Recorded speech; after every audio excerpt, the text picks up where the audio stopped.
Oh, we just started the stream live UFC tonight from Boston. Very excited to have you all here.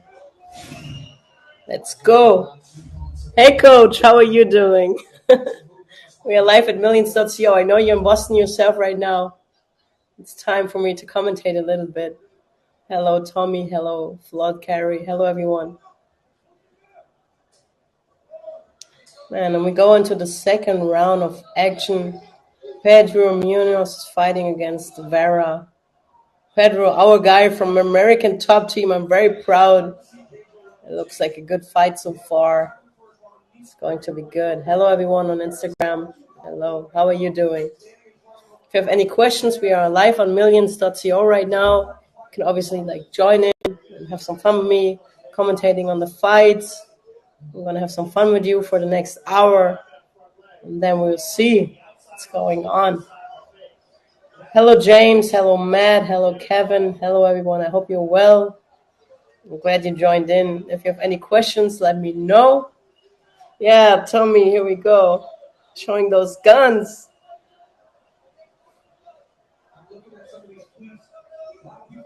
How's everyone?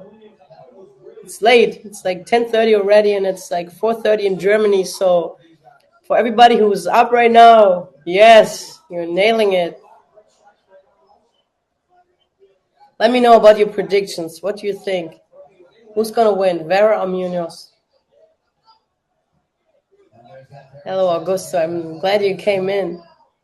James, hello, howdy. Glad to see me again. Yes, and he got me next week as well. Because I've been traveling to Germany, but now I'm back to millions. I'm looking forward to have some fun with you guys tonight. Let me know about your predictions. Let me know for the next fights that are coming up. Who's your favorite and why? I want to discuss all about it. And have you watched all the other fights? I hope you did, because they were amazing. Like, oh, those girl fights, oh my God, they just smashed it. So good. Hello, Daniel. Merle from Germany. You're in Australia now, right? It's nice to see you here. Hi.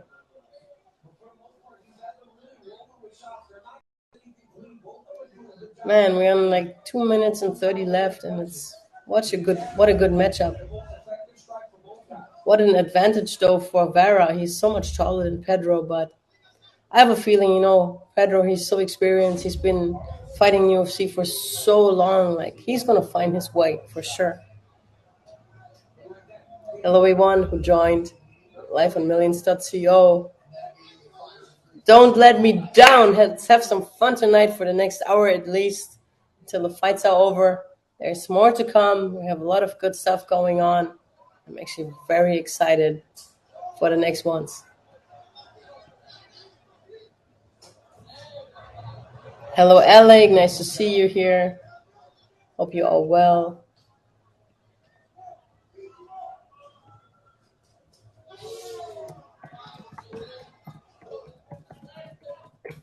Coach Team Thomas, wake up.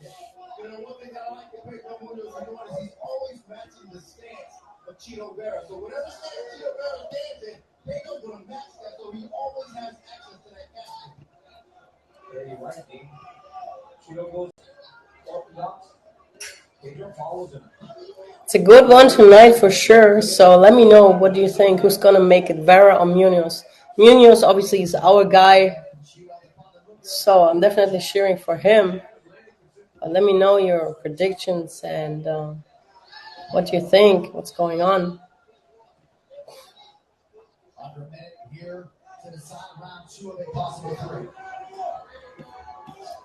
We have Sterling versus O'Malley to come up.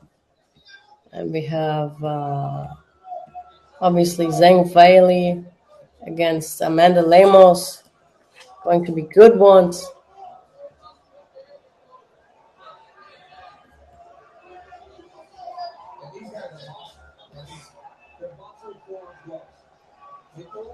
Tommy, dein Nachtdienst endet, die Welt ist sicher. Mein muss Bubu machen. Have a nice day, my favorite Tanky. Tanky, live from Miami. Thank you for signing in and showing up.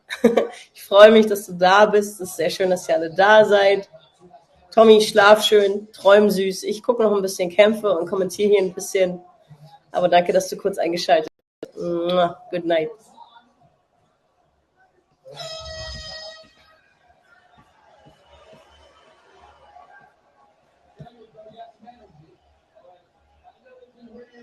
Bitteschön.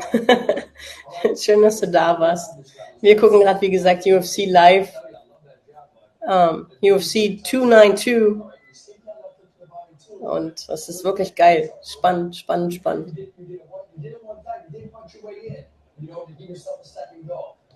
UFC 229, right? This is how 292. This is how you say it. 292. Yeah, live at UFC 292.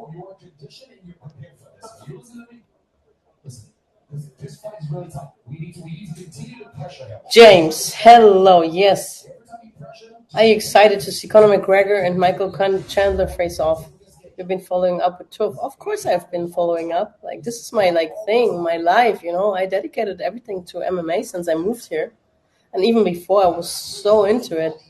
But Conor McGregor versus Michael Chandler, oh my gosh, this is gonna be a good one. Who do you see winning, honestly? Let me know.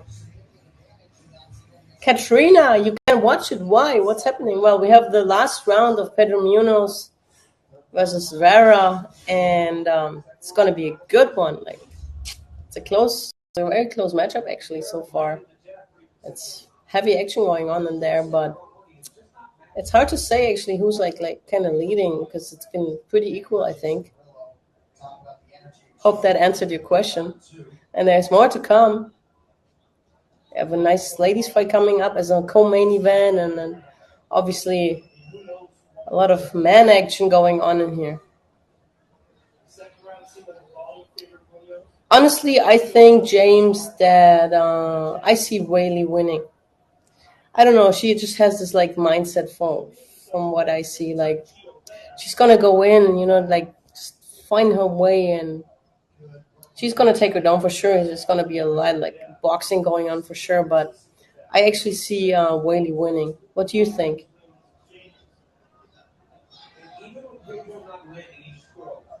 I mean, yeah, McGregor, he's a living legend right now. You know, with everything he's done so far for the sport, everybody's connecting MMA to him. So obviously, it would be good for him to win. You know. You honestly think Lemos though? Tell me why. I would like to know. I don't know. I see Whaley winning. Hello, everyone on Instagram Live. We are live on millions.co. I'm glad you you came in to watch and to commentate with me on those fights. We are watching the last round of Pedro Munoz versus Vera in the bantamweight bout, and we have 3 minutes and 15 seconds to go. And I don't know if you I hope you that you find a way to sign in and to see the fights because it's a lot of action going on. I love it. It's so good. Oh my goodness.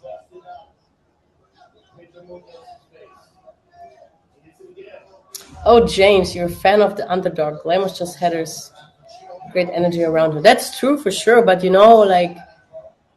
I think Whaley is so humble and quiet, but she always she always finds a way to deliver. You know what I mean? She's so on point.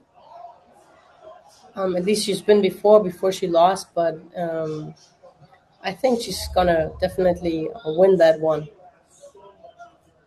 Well, we don't know. It's MMA. You know, everything is gonna happen. Everything is possible. But I mean, what can I say? We just have to wait for it, I guess.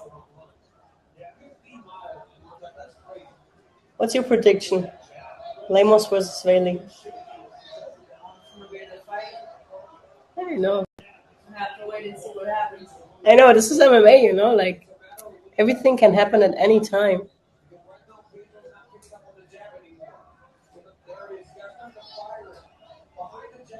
Katrina, did I miss your picks from the main? No. It's only gonna start. We have a couple of more, probably an hour at least until it starts. You know, so don't worry. I'm here to guide you through.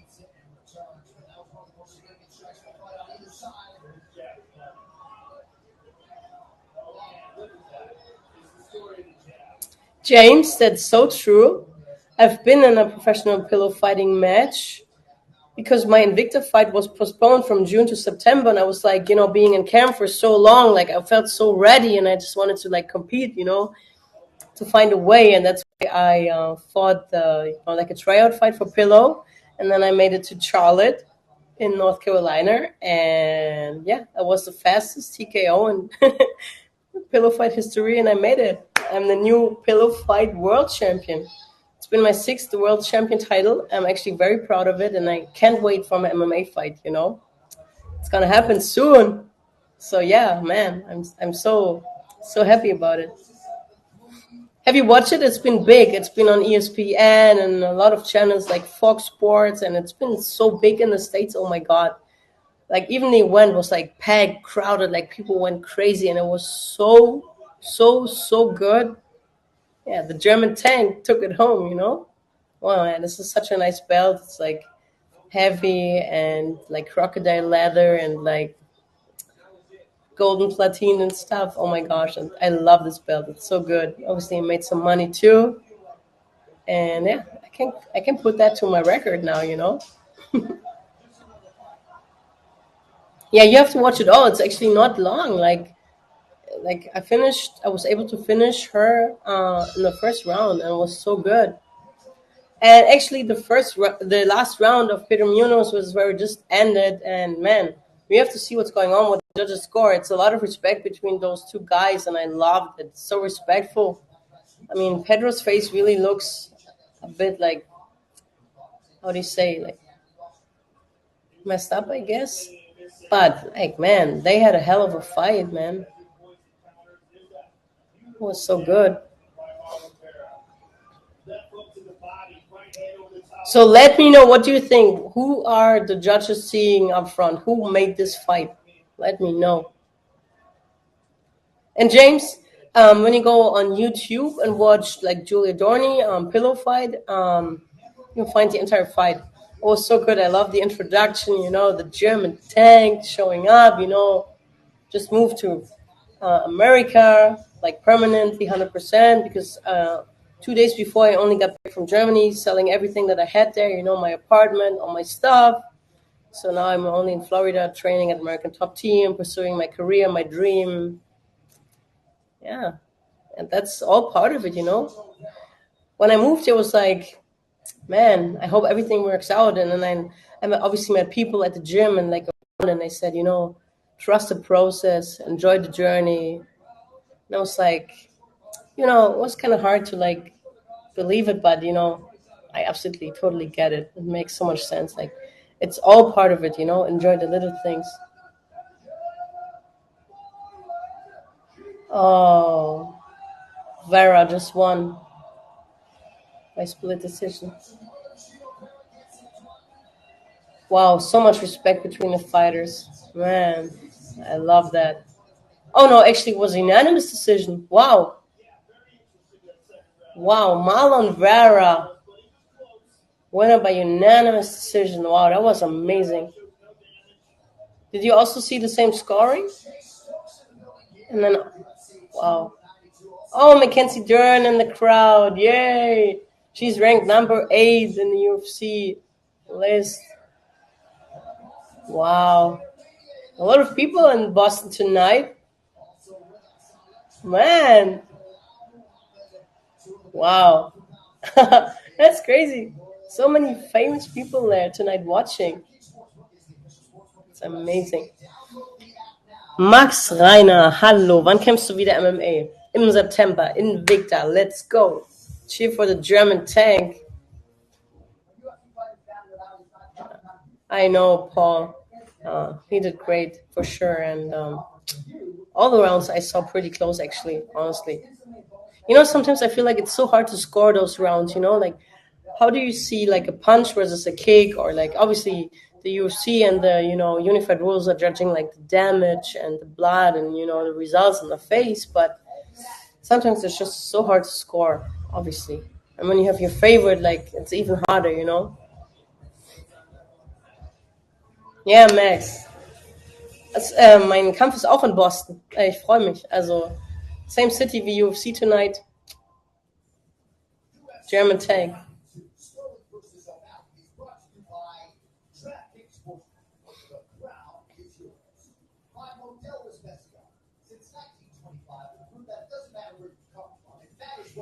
James, I mean, training with JJ was amazing. She is so cool. She's such a badass. Her technique is just on point. She's so strong, and the facility is amazing. I love it. I mean, I've been there for like the last 9 months. Oh no, probably 8. But yeah, it's amazing. The atmosphere, the gym is just so cool, so good. And yeah, JJ, she's cool. And actually, it's her birthday today. So happy birthday, JJ! Hope you're having a great, blessed day. Obviously, in Europe, it's already like the other day because it's like almost 5. But her birthday was yesterday, so on the 19th of August. So happy birthday again, my girl. Mwah. And yeah, well, as I said, James, JJ is amazing. She's such a cool person, and everything about her is so cool. Her personality and her training, her attitude. She's the one. For real.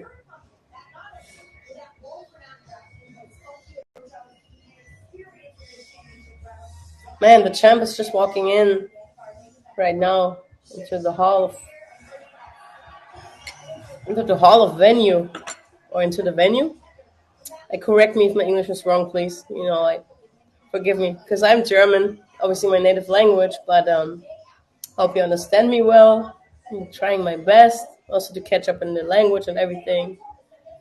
So, man, Sean O'Malley walking in with his sunglasses on. Actually, yeah, this is going to be so good. This is going to be a hell of a fight, man. UFC 292 in Boston. Yeah. Hey, you're half German. Let's speak some German. Lass uns Deutsch sprechen. Ich freue mich für jeden, der aus Deutschland einschaltet, weil ich weiß, es ist sehr früh am Morgen und man muss schon sehr, sehr großer MMA-Fan sein, um einzuschalten. Also, lasst uns gern Deutsch sprechen. Ein bisschen Spanisch. Alles, was ihr wollt. Let me see what your German is good. What your German is like. Let's speak some German here. Hello, Paulo. I hope you're well. Hello, everyone. Hello, Peggy. James, if I could go on vacation anywhere, where would it go? Oof. I mean, I've traveled pretty much into Europe, like a lot of places, but I feel like I would like to go to the Bahamas or to Bermudas, see all those like beautiful beaches and the water, and like have like some private time, train at the beach, have coconuts. That'd be good. James, where would you go if you had the chance? Hello, everyone. Thank you so much for coming live on my stream tonight for millions.co. Hope you're all well. And I'm happy to share the next hour with you guys. Let's go! Hello, MK Tom Brady. Wow, we have a wrestler here. I like that. Have you guys watched the entire UFC tonight, or you just joined now? You know what, James? Like, Italy, for sure, is one of the nicest places to go to. I've been traveling to Italy quite a lot, and I have one of my best friends is Italian. So, every time I travel to Italy, the food is so good. The air is so good. When you like sit at the beach and you have aperitivo, it's so good, and a lot of like gesticulation, and like Italy is so good. I introduced a lot of stuff actually from Italy, like a lot of stuff that I love to eat and to drink. It's actually Italian, So yeah, I love that place. Like everything about Italy is good, like they have like, a lot of university history, like the oldest university in the world is based in Italy, the old Rome, Latin language, the food, obviously the beaches, so much stuff is actually based in Italy. So they did a lot for us. Hello, the fighting news. I'm glad you joined. Hope you're well. When are we doing the interview, by the way? I'm looking forward to that. Hello, Andy. Nice to see you here. Hope you're watching the fights tonight because I'm commentating for Millions.co. Let's have some fun in the next hour.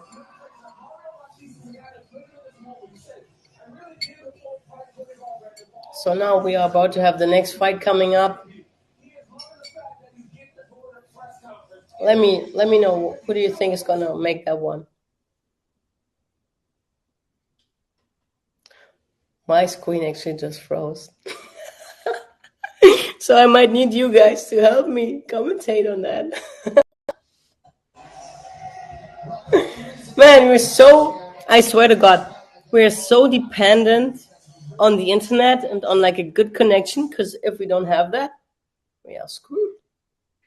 We are screwed.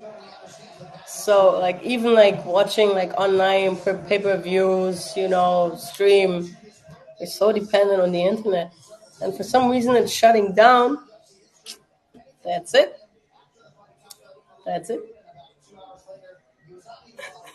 You tell me about your experience, because when I don't compete and when I'm not a full-time athlete, I'm a journalist, so I'm really dependent on my internet connection, on my remote, like working remotely with my systems, so I can link into the system at work.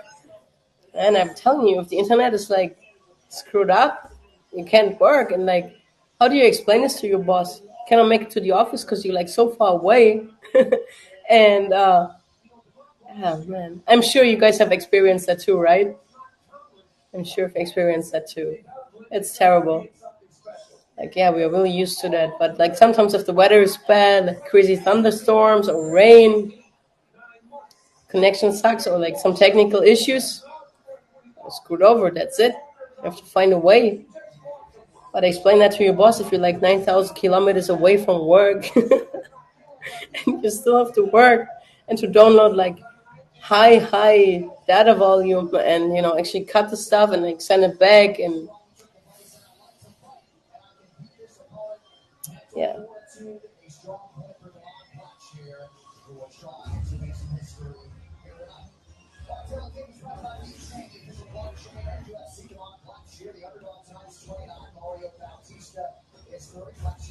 So now we are at the fight Damon Blacksker, I hope I said his name right, versus Mario Bautista, both Americans. And it's a bantamweight bout. Who do you see winning this one and why? I mean, he's 5'9". Wow, that's like, I'm 5'10". And his record is 12-2. He's fighting out of Phoenix, Mario Bautista. Oh, James, you're always so fast. I like that. You are like, you're the real deal.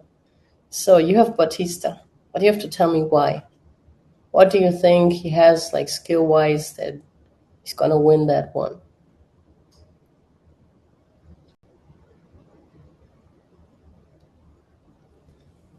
Yes, as I said, my internet connection right now is kind of slow, so you might need to help me out. Like, you may know the result before me.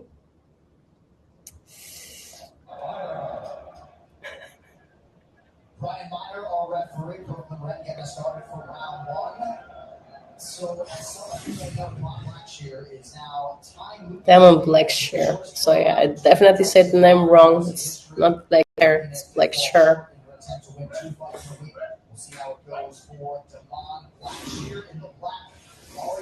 So yeah, round number one just started.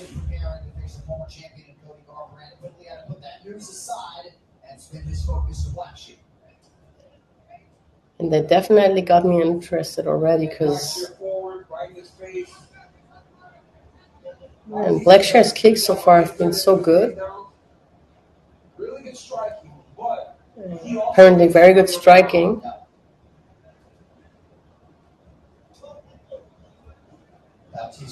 Oh, wow.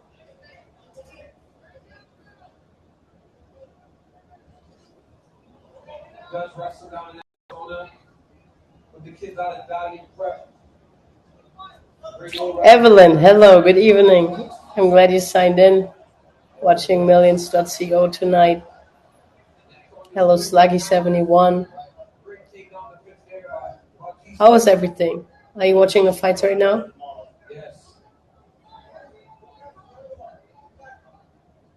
Ah, okay. So you haven't seen either of them fight, you just had a feeling. Well, sometimes I feel like, when they say like have good boxing, good striking, good like this and that, it's really so dependent on like the moment too, if you're like able to really get into that moment and like place your punches the way they should be. Like, hitting pads or hitting a punching bag is like one thing, but like actually be in a fight and be on point and play with the target. Oh, nice takedown. Wow. Love it. Lecture just took him down. That was so good. But yeah, like you know what I mean, right? Like it's a different story. How are you, my dear? I hope you're well. You doing good? Hello, Mido.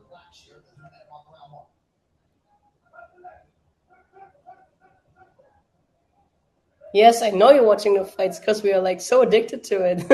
There's no weekend without watching them. Who do you see winning this one, Blackshear or Bautista? It's a nice, interesting situation there right now with the leg con. I'm better. I'm better. 2 days ago, I tested. No, actually, yesterday I tested negative for COVID finally. So today I was teaching a class. So I hope I'll be back in the gym by Monday. And yeah, man, I was so sick. It's crazy. Like I still had like a lack of my smell and taste, and I'm just only getting back to that. Still a little congested, and so annoying. Like COVID is like one of the worst things in the world. I tell you that. You don't know, okay? Yeah, I mean it's MMA. Oh, you never know. You never know what's gonna happen. Have you seen that your opponent actually made it into the playoffs yesterday? I'm sure you did, right? Oh, that was good. So fast too. Hello, Adrian. Who you guys got tonight? Well, as I can say, you obviously have your favorites, but it's MMA. Like everything can happen, and sometimes I feel like fair play for me is like one of the most important things at all. So it's like a good fight, like strong fight and fair play. Like the best person is supposed to win. But if there's like bad attitude and like bad behavior in that, then obviously I like obviously positive, person fighting like clean and safe and according to the rules. Evelyn, I know you did. I know you did. It was a war for sure, and I have a feeling though that she's gonna definitely make it. She's gonna win. I have a feeling that she's beating Pacheco. That'd be good. So you at least lost to the champion. Okay, going back to millions. What do I see here? Do you have any pre-event rituals or routines that help you get in the right mindset before stepping into that cage? Of course, of course, I do have those rituals. Like I'm really obsessed with like my lucky charms. Having my wristband and my necklace and my little like foot necklace, and also like before I'm like playing my music, stretching, like being in the tunnel, and then I just before the fight I really like slapped myself so hard. Like even in the last fight, the pillow fight, people are like, why was your face so red? And I was like, man, I really slapped this excuse me out of myself because I'm like always doing like this, so to get me back into that like fight mode, to like really make me focus on that fight. So yeah, this is what I do. I really need that. If I don't do this, like it's just so hard. Yeah, I mean that submission, Adrian, would be very nice, but we have to see. The first round was actually really good, and they both seem pretty pumped up, like drained out, actually, kind of thing. Yeah, like the coaches are saying, like you have to wrestle that guy down. Yeah. Man, what I liked today was it was like a fight, a ladies' fight, and then her husband obviously was the coach, and then the second round he goes to her like, "You have to do get her into the wall, like fuck. You're the better fighter, like, but move your ass, like." I actually like that attitude. You could really feel it. Like when he was talking to her, he was so like into it. Oh my gosh, crazy.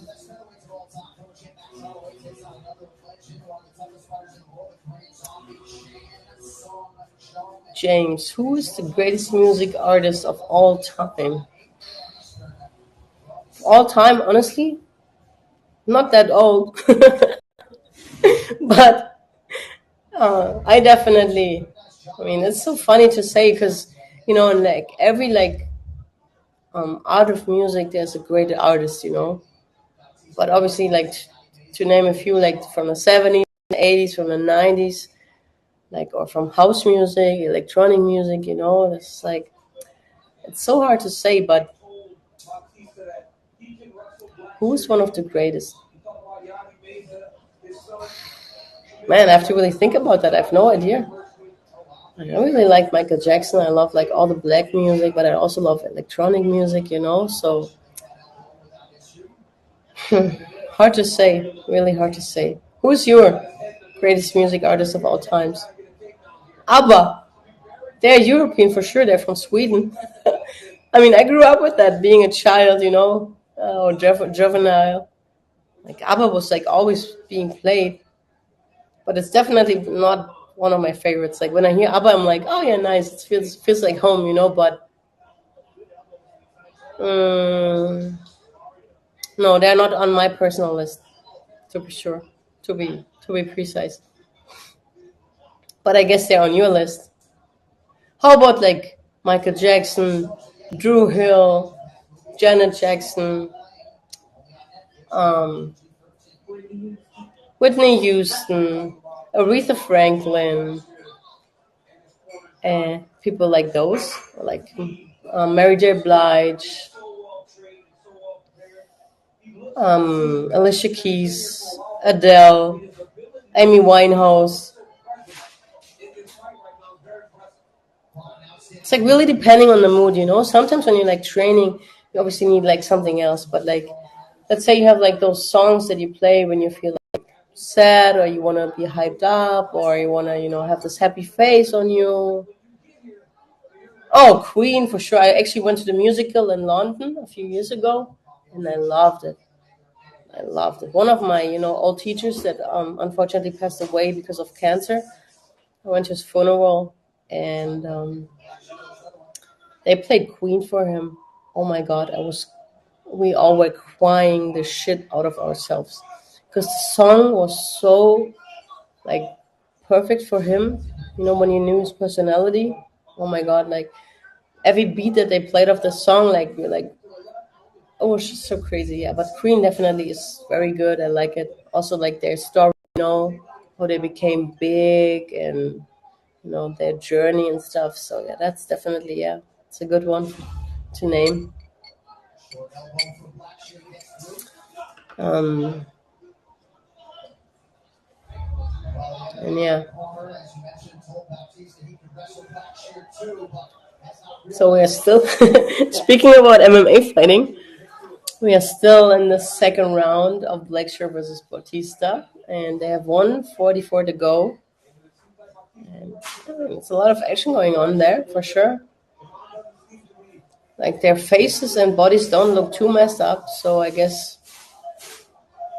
they had like good defending game there, or they didn't punch and kick too hard. I don't know. Don't get me wrong. Sometimes it's also about nice takedown. It's also about the sport, to have like a good defending game. So you get out of that fight and you have nothing going on, like not even a scratch, like not even a bruise.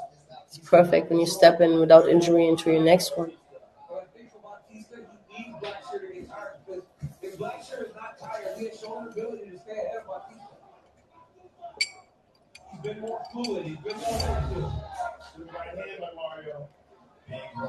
UFC just saying Blackshear.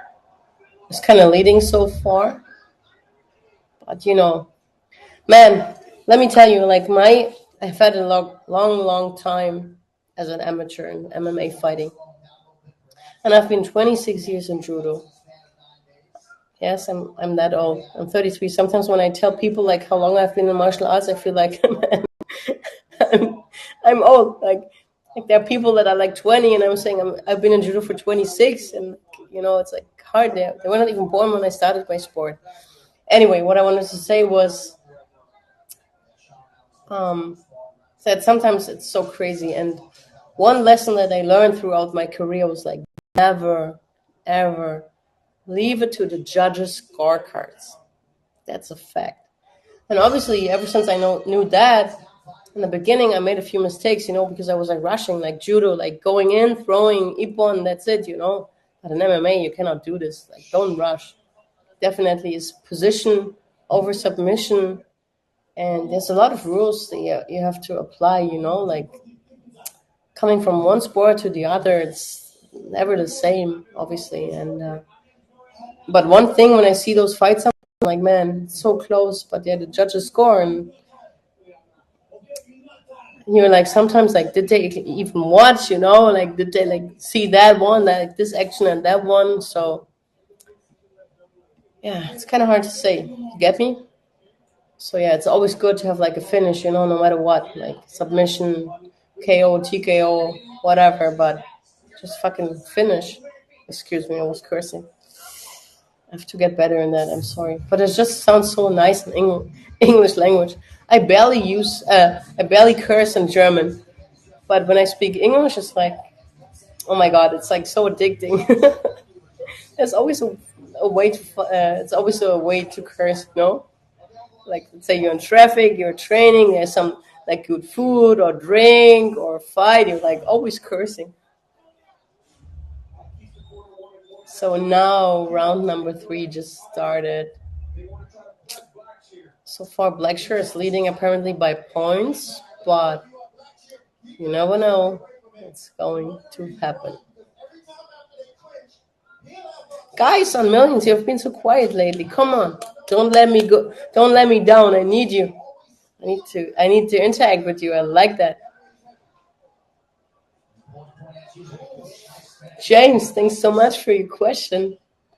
Yes, I'm into other sports than MMA and judo. Obviously, I fought a lot of BJJ and grappling. I also fought sumo wrestling. Obviously, fought pillow fighting.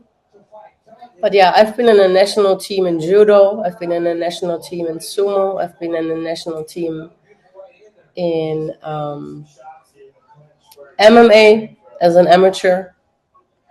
So I have a long history of that for sure. Unfortunately, in judo, I didn't make it to the Olympics, although I was in the squad. But just always before everything happened, I would get injured. I don't know, stupid things. But I definitely had the potential, and yeah. So yeah, I love like every kind of sport, because like when people are really dedicated to something that they love and they're passionate about, I like that. But in Germany, I have to tell you though, football, like soccer, is too big. Like I don't appreciate that at all. Like just so mainstream, and like the TV and the media attention is just on them, So I feel like I don't like that. But obviously in the States, like every sport is so big, and like all the athletes are so appreciated, And that's what I love about the market here. Like it's really so different. We're heroes. In Germany, sometimes people would ask me, and what? And I'm like, really? And they didn't understand cage fighting. They understood cage like dancing. I'm like, okay, I think I'm like out. Like I don't want to explain myself now, But here I feel like everybody just knows about it.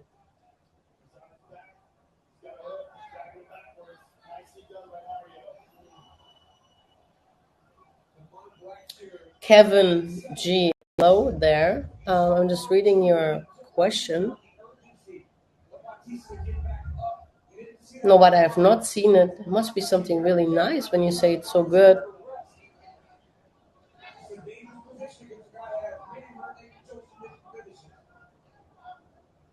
Yeah, I'll definitely check it out later. It's so interesting. I have not known about that.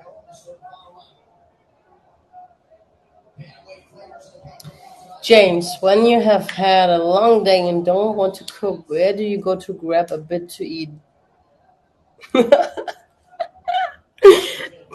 Honestly, sometimes I would like open the fridge, have a look at it, and be like, no way. I'm not in the mood. I'm just gonna have a protein shake or a protein bar. I barely go out to eat, honestly, because I'm allergic to onion and to all kinds of like, scallions and those like things. So it's always hard for me. So I usually like eat home. Or when I go somewhere, I just order like plain steak with no toppings, just pepper and salt. But what I usually do if I'm hungry and I'm not in the mood to cook is like I have like some salad, like some like basics. Like I have like salad and I have like canned beans and like artichokes or tuna or like some meat, beef jerky or stuff like that. So what I do is like a charcuterie board. I put everything on like my plate, like cheese and meat and this and that, and put like some like spicy sauce on the side, and have like a protein shake on the side. And this is what I do then. Yeah, like a charcuterie board is always like a good solution for me. I love that stuff. I love it.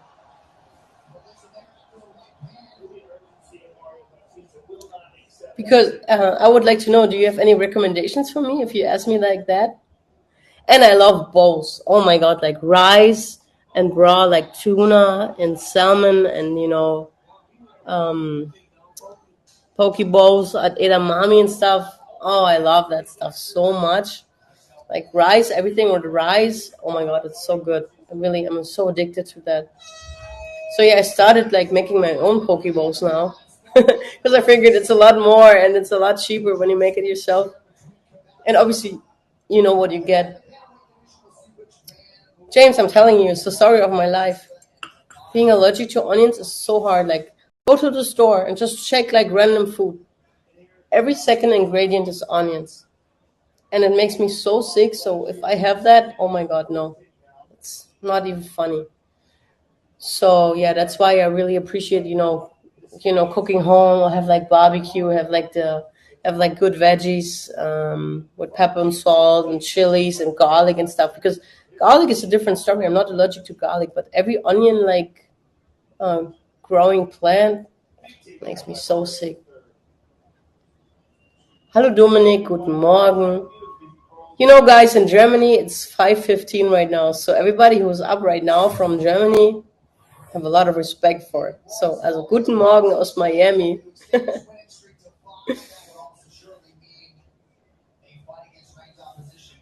5:15. What a horrible time, right? To wake up to or to, especially it's Sunday. In Germany, it's already Sunday. So 5:15 because we are 6 hours ahead.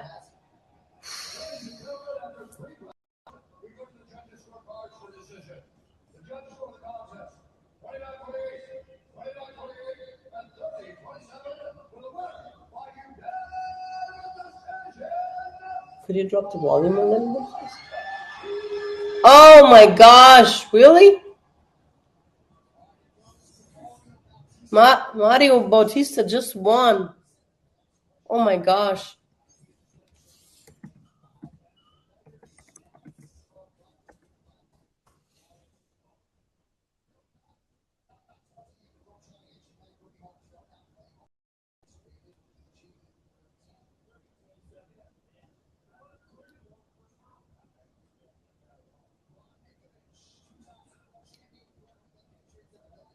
Okay, guys, I have something for you. Have you guys seen what Kenpei Pandas has been doing with their sick NFT project and streetwear collection, Kenpei Collective?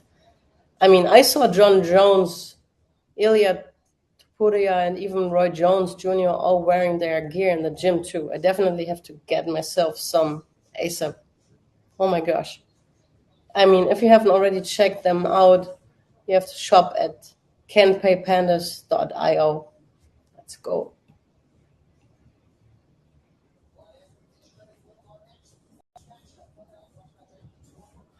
So, oh my goodness, we are almost, getting close towards the end here at UFC 292 in Boston. So, next one up is Neil Magny versus Ian Gary. What are your predictions?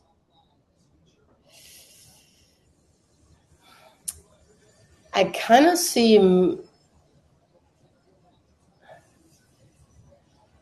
Magny win because he's so experienced, and I mean the other guy is like unbeaten.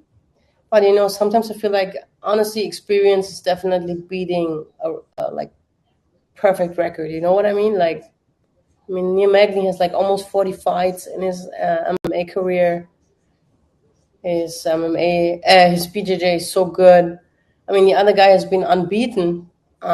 He's called the future, Ian Gary, but I don't know. Definitely, I see experience ahead of an unbeaten record.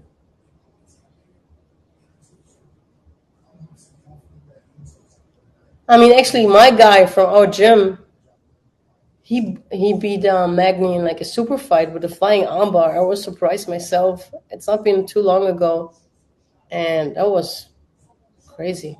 I mean, but they're both BJJ black, so I say like definitely experience again.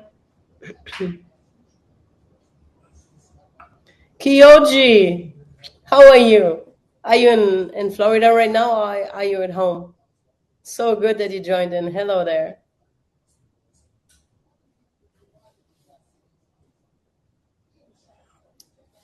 Man, it's going to be a good one.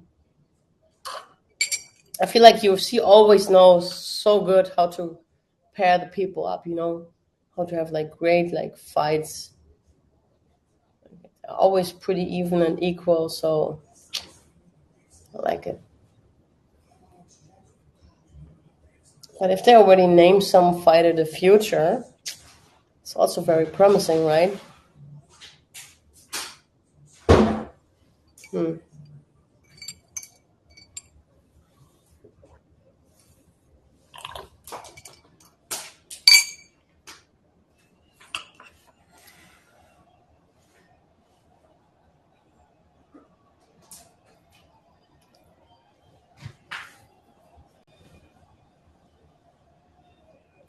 Other than that, guys, how has your Saturday been? How's your weekend been so far? Did you enjoy yourself? Did you work out? Did you make something that makes you happy?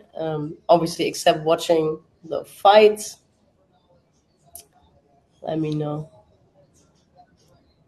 James, this is my ultimate goal. That's why I started fighting with Invicta, because I see them as like a feeder league for like it's like the female league for women fighters, obviously, and they're like directly connected to the UFC. So if I'm doing good in there, I'm definitely going straight to the UFC, and this is my ultimate goal. Like honestly, and would make me so happy, to just be like on the UFC fight card, Julia, the German tank, Dorny, female featherweight, former world champion and European champion, and fought in like so many martial arts. This would be amazing. Like, man, they just should definitely sign me. I bring a lot of experience to the plate.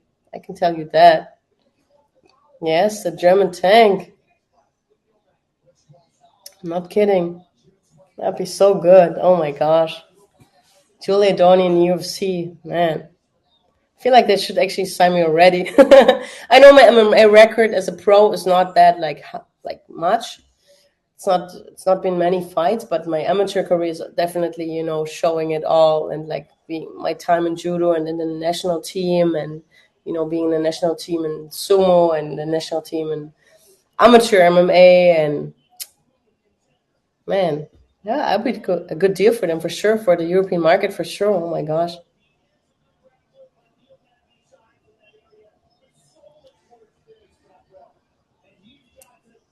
Always makes me so happy to read like the German tank. Oh my gosh. So good. James, what unique aspects of your fighting style do you believe set you apart in the competition landscape for me? Man, as I said, like I feel like my experience in like so many martial arts is so unique. It's so unique, and obviously I gained a lot of experience too, like being an ATT.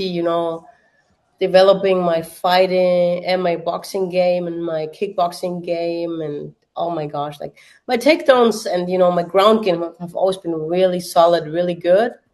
But now, since I've been training at American Top Team here in Coconut Creek, I'm a different person, man. Like, I'm scared to fight myself, honestly.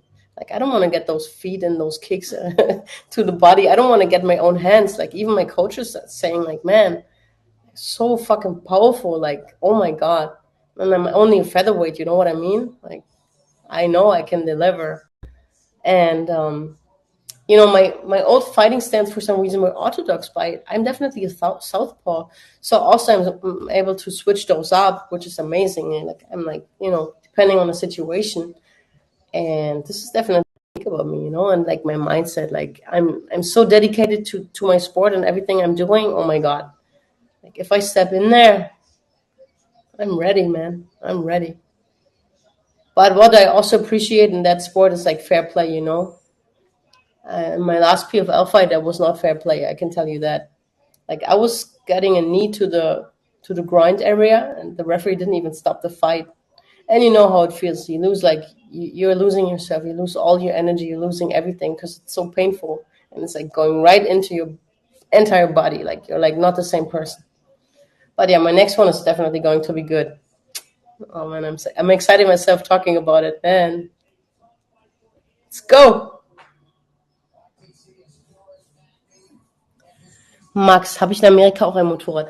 Also ich habe jetzt kein eigenes Motorrad hier, aber ich arbeite ja mit Harley Davidson zusammen und wenn ich was brauche, ist Harley Davidson mein Partner und stellt mir natürlich alles zur Verfügung, was ich brauche, was mich natürlich sehr stolz macht. Also Harley Davidson Deutschland, Dankeschön.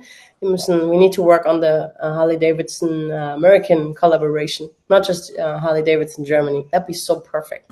When the two markets connect, I mean, I'm in Harley Davidson Germany and American athlete. That'd be amazing. Aber ich muss auch sagen, hier in Florida, also in Miami, muss ich nicht unbedingt Motorrad fahren. So auf der Westseite von Florida ist es eine andere Story, aber hier weiß ich nicht, ob ich es brauche. Justin, hello, my friend. I hope you're well. And Bruce Buffer is just announcing right now. So let's go. The future versus the UFC veteran Ian Gary with a record of 12-0. He's really tall, being 6'3", from Dublin, Ireland, and I'm so excited for that one. And even Bruce Buffer gets excited. I love like the moment when he gets close to the fighter and like guess the name and like everything out, and you like really feel like that he's so in the mood to like just do his job and like get so excited. Oh my gosh. And then here we have Neil Magny with a record of 28-11 with a height of 6'3", fighting out of Denver, Colorado. So now it's time. You should make a bet. Who's gonna get it? Who's gonna get it? Let me know.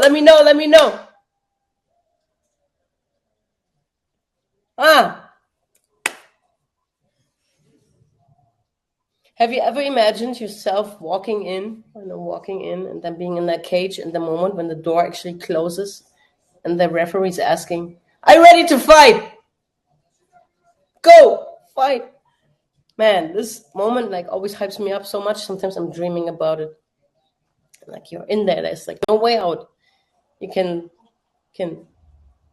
Oh my God, Neil Magny just got to the ground. Just talking about it. Where did I stop? And when the door closes, there's only one way out. You can either win or lose, or you have to find a way. And that's so exciting, with your mindset and everything. Oh, again. Gary is doing such a good job so far in only 40 seconds. Oh my gosh. Wow.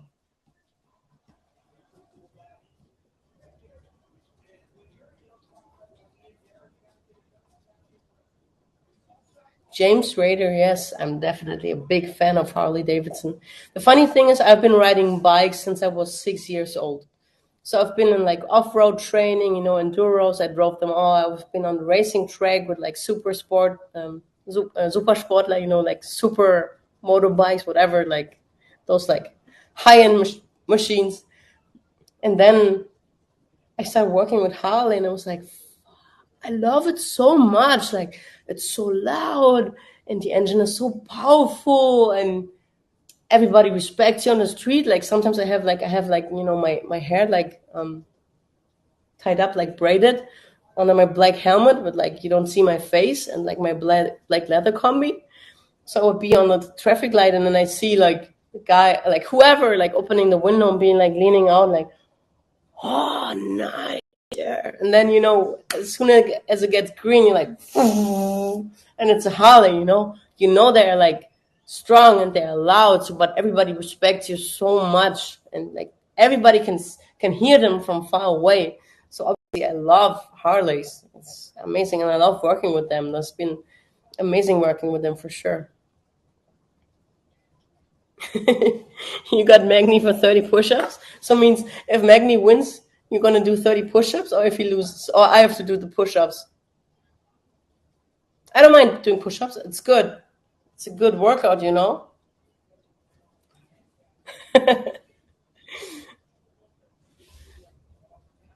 But guys, let me tell you, if you're an athlete, I have some cool news for you. Millions just launched an artificial intelligence marketing campaign builder using the Chat GPT artificial intelligence. So it lets brands build social campaigns, content campaigns, and endorsements for athletes, obviously. And if you want to include, you need to be a millions like subscribers. So sign up for the free now. There are 5,000 marketers and business owners already signed up. So if you want more brand deals, go check it out.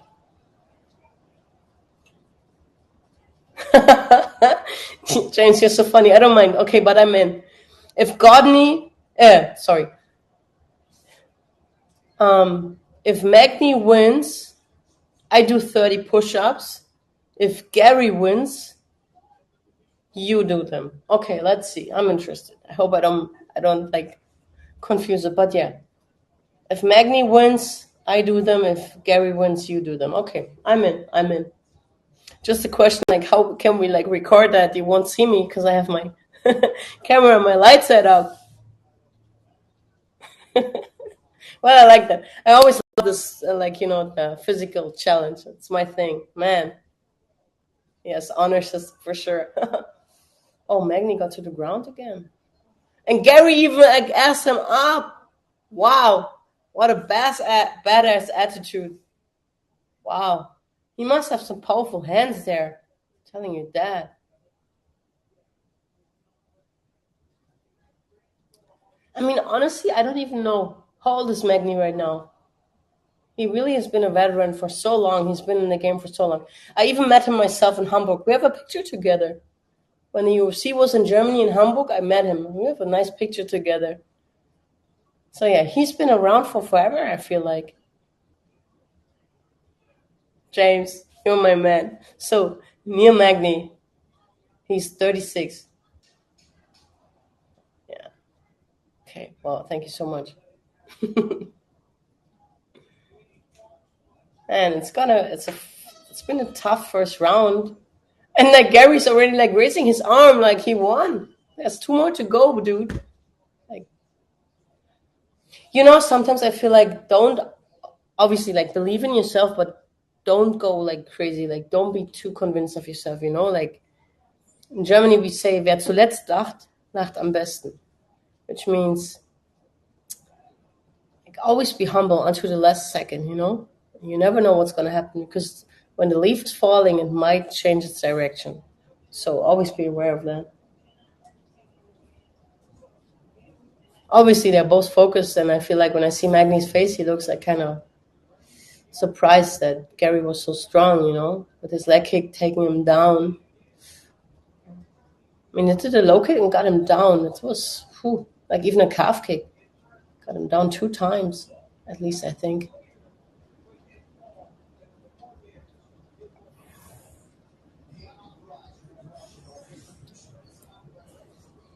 Guess I have to put more water in my glass so it looks more nice for the evening, you know. So here we go. Cheers to everyone.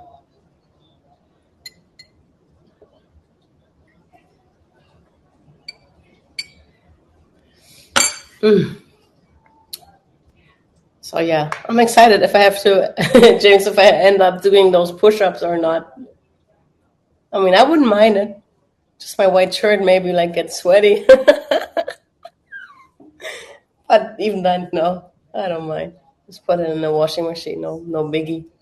Oh, this is so slang. I learned that since I've been here. You know, I used to say no big deal, no problem. But you know, the people here are saying no biggie, no biggie. I'm like, okay, no biggie. Got you. I have to learn more like colloquial language though. Like, if you have like any good ones, let me know, please. Because I've always been so proper. Like, even my friend the other day, she said, I got you. Like, what do you mean you got me? Because in German, when you like translate it, it's like she like caught me or something. Like, what do you mean like you got me? But it means obviously she understands me. Like, she knows how to take care of me in that matter. I was like, thank you so much. But you know, the colloquial language sometimes it's so different. It's really hard, and I'm sure like you guys, there's so much more going on that some words and phrases that I don't even know of. Yeah, so let me know.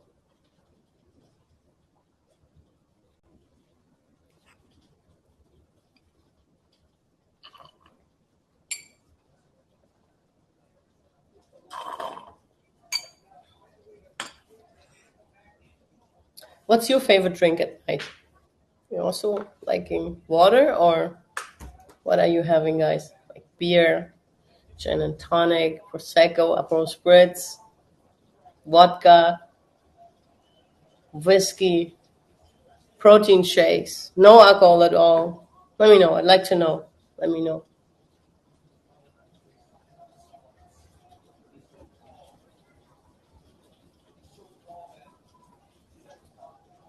So we have 2 minutes to go in the second round of that Magni versus Gary fight. And this is a really hell of a fight. Like the young star coming up, like being so flexible and kicking high. So Magni just lost his mouth guard. And then, you know, the UFC veteran being so experienced at the age of 36. Um, so yeah. Oh, Magni looks hurt. Like he hurt his leg. Oh my goodness. He really hurt his leg. He has a hard time standing even right now. Oh. Oh, apparently. Oh. Oh. Sorry, guys. That let me speechless for a second because I've never seen him like walking like that in like his entire career. Oh, I think I'm not sure if it's the knee or the calf. Like he cannot even stand right now.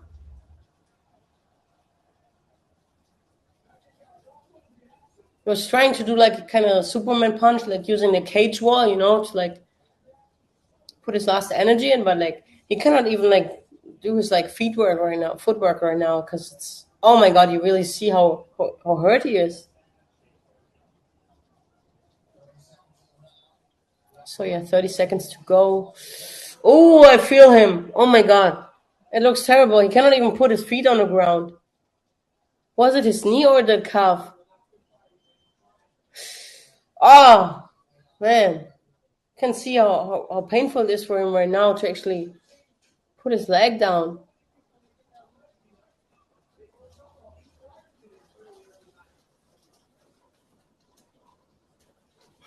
James, I'm sorry, I got a little distracted. But yeah, water is so good. I love water so much, especially sparkling water. Decaf tea, I don't know, not so much, but yeah. Yes, I know. It's definitely a problem, right? Oh, a little recap right now. Ooh, oh, I feel it. But what was it? Was it more the knee or the calf? I'm still not sure about it. Probably the. Yeah. What do you think? Was it his knee or the calf? Right? It was like a lot of. We're having a watch party at my friend's house, so always you need to always know what's going on, what the people think. Man, but Gary is so ready, man. He looks like, whew, he just wants to finish now. Marina, how are you, my dear? Are you good? I watched your fight, obviously. I hope you're good. I hope you're good. I'm just sad it was only 1 second to go, my dear. Did you watch your fight? What do you think about it?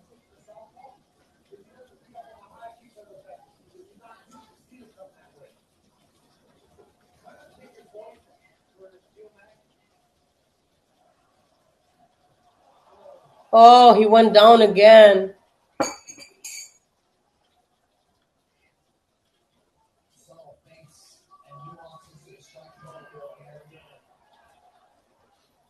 Man.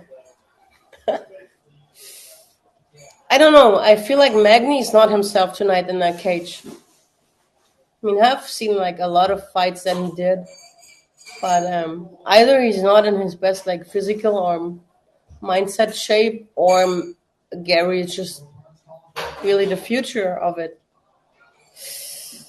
Oh, I feel it. I feel it. Oh my goodness, I feel it so much. Oh,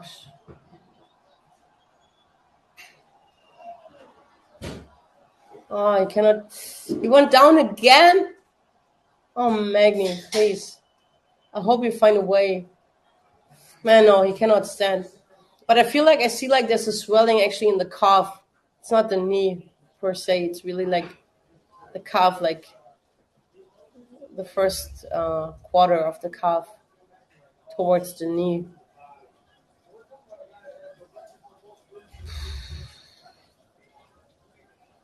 Man, he's like just backing off.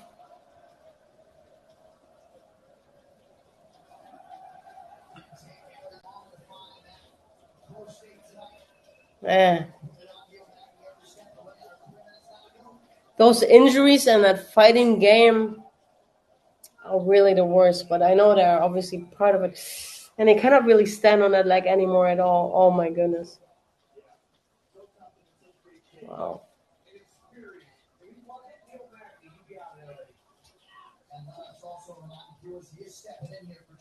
Man.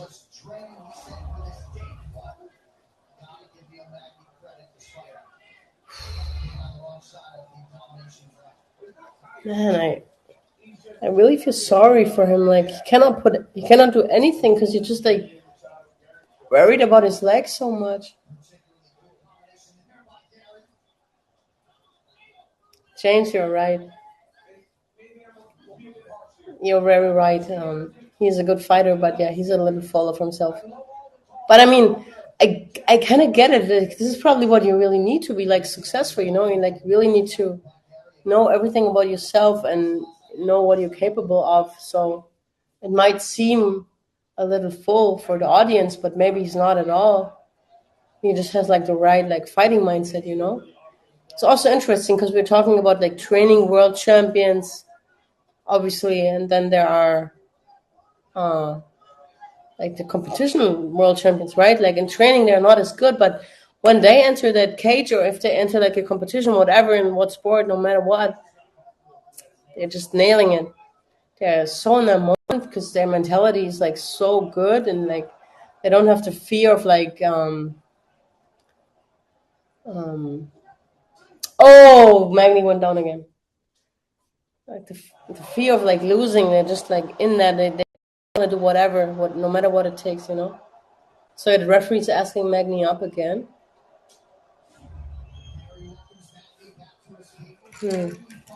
Man.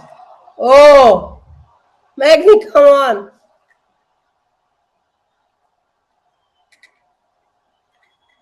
James, I want to say, like, are you ready for your 30 push-ups? You have to find a way to prove it, though. Oh, you're getting ready. Like, warm your shoulders up. Warm your shoulders up.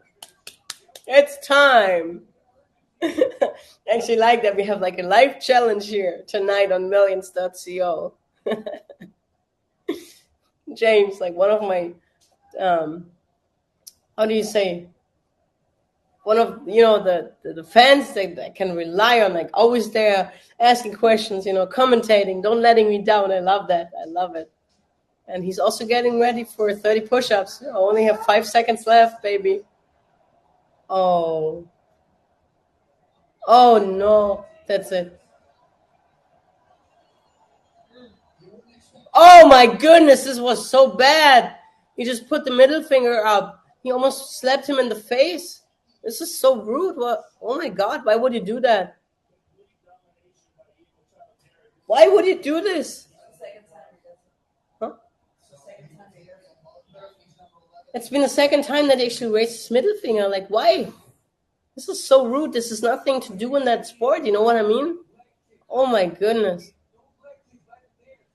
Like, let's say even there was like trash talk going on or like anything bad, but in that sport, I feel like this is not good. Like, we try so hard to like establish that sport, make it a good thing, like be like role models, like show people, like little kids, whatever, how strong we are. And then people like this, like the future, showing middle fingers. I'm sorry, like in a fight, no way, cannot do this. My point of view. But James, hey, you better get ready for your push-ups, and you have to find a way to show a picture to the audience how you did it or a video. But whatever, have fun. Just be like, it's like almost midnight, and you did 30 push-ups just because you could do it. Isn't that amazing? I like that.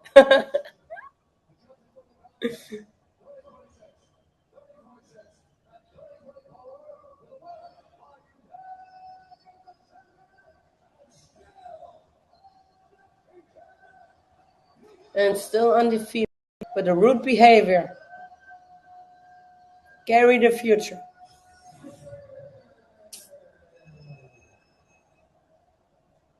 They didn't even shake hands. Oh my God. For me, honestly, a no go. My point of view. I don't know. You can tell me whatever, but I feel like it's probably good for selling tickets or whatever. But like behavior, like being a role model, no way.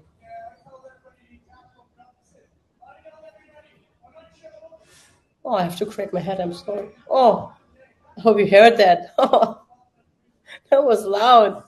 Oh,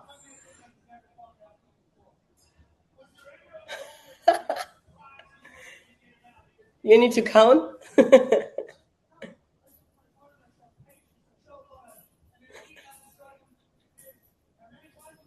They're looking good. As I said, we have a watch party here, and my girl is just doing 30 push-ups right now. Yeah. Oh, you're for Jerry. Okay, good. Was that 30? Even 40? They looked so good, man. They were so clean. I love it.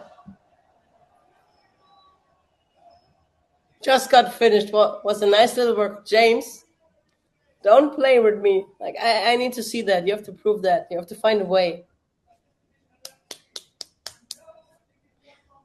Sometimes I feel like it's so funny. Like, as an athlete nowadays, you always have to post stories, take pictures. I've been in the gym, like working out, So if you don't take pictures or stories at the gym, you didn't work out. So like sometimes even coaches are like, you haven't been around. I'm like, coach, I've been here 3 times today, but I didn't take a picture. Oh, right.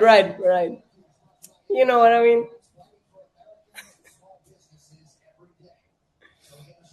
I'm bad. Like I really have to get better in like my social media stuff. Like at Julia Dorny. like the German tank. I know I have to do way more like posts and stories and all that kind of stuff, but I guess you have to be in the mood for that. Sometimes I just don't feel it, or like I feel like like posting social media today. I don't know. What is your experience with that? Like, do you enjoy doing social media, or is it like a lot of work? I feel like it's so much work, so much work. But yeah, it's part of the game nowadays. You cannot just be a good athlete. You have to do social media, and always be on point so people see what you're doing. Copy your behavior.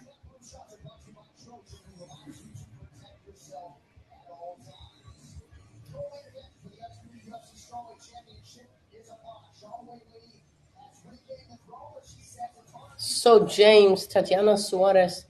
Honestly, I haven't seen her fighting so much. I think, but I last time I saw her, she was winning, and if she's fighting the winner of Lemos O'Whaley, I don't know. Like for me, I feel like always like the best should win. And then obviously sometimes it's a daily performance, like what you bring to the table, but like um,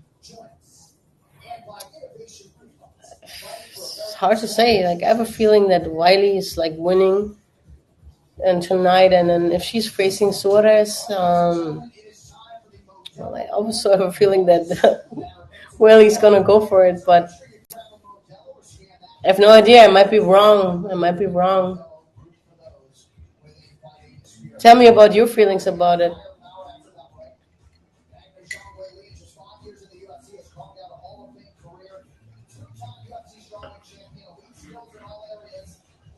I mean, look, she got like four performance awards, almost six significant strikes per minute. She's just, yeah, she got beaten a couple of times now by Rose, but other than that, she's been like, also an established fighter.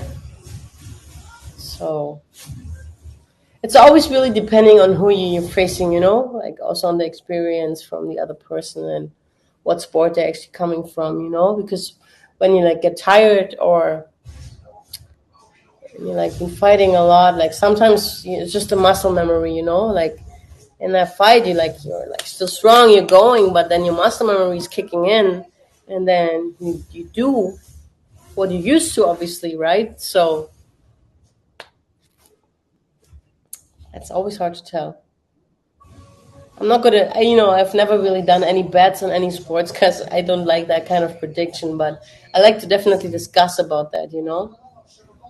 And then it's not like a 90-minute, soccer game where you can say like, oh yeah, like this and that might happen.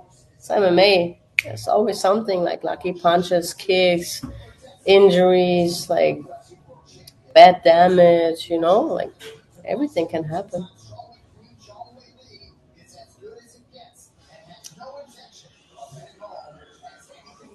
Yes. Yes, yes, James, I know. Like I watched her like last time and I was really surprised and I loved her performance and everything that she put on the table. And I feel like Lemos has been fighting so much lately, like in the last couple of months she's been on like probably 4 or 5 times already, like a lot. Like some people never really get to fight that much, but yeah, UFC really wanted her to fight for that belt for sure. And Suarez, I know she's unbeaten so far, yeah. So, but I heard something really interesting. Like sometimes people are going into fights that are hard. They might lose their like record. They are like zero in the record, but it's been a tough fight. And when you see the name and the records on those pages, you're like, oh wow, And some people have like unbeaten records. They fought like some, let's say, not as strong opponents. So I really appreciate all those people who face whatever comes up, whatever name comes up. I'm like, okay, I'm in whatever it takes. I just want to have a good fight. So, just my point of view, like people are so like I don't know. I don't want to fight this person because of whatever reason, might lose or something, but it's just a sport. Man.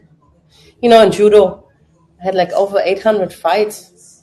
Obviously, I won a lot of my fights, like a lot, but obviously, I also lost a few. But those losses,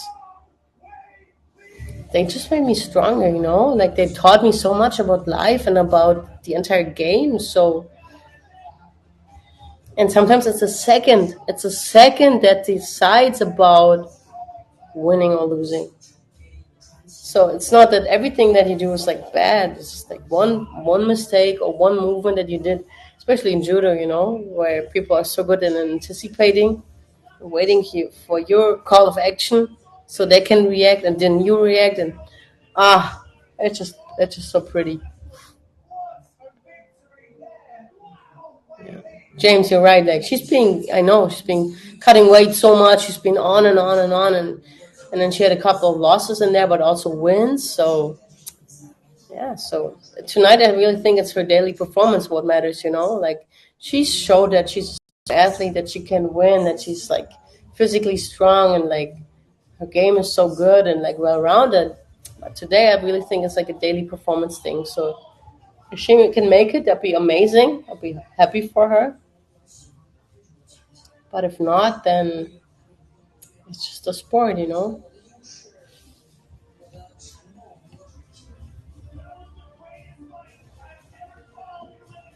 My Canadian fans out there, have you guys ever been to Swiss Chalet actually?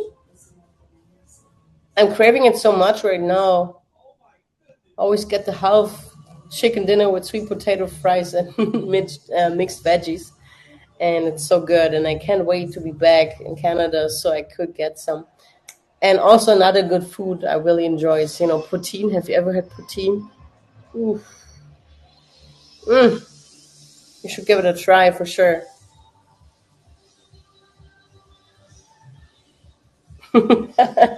Poutine is the best.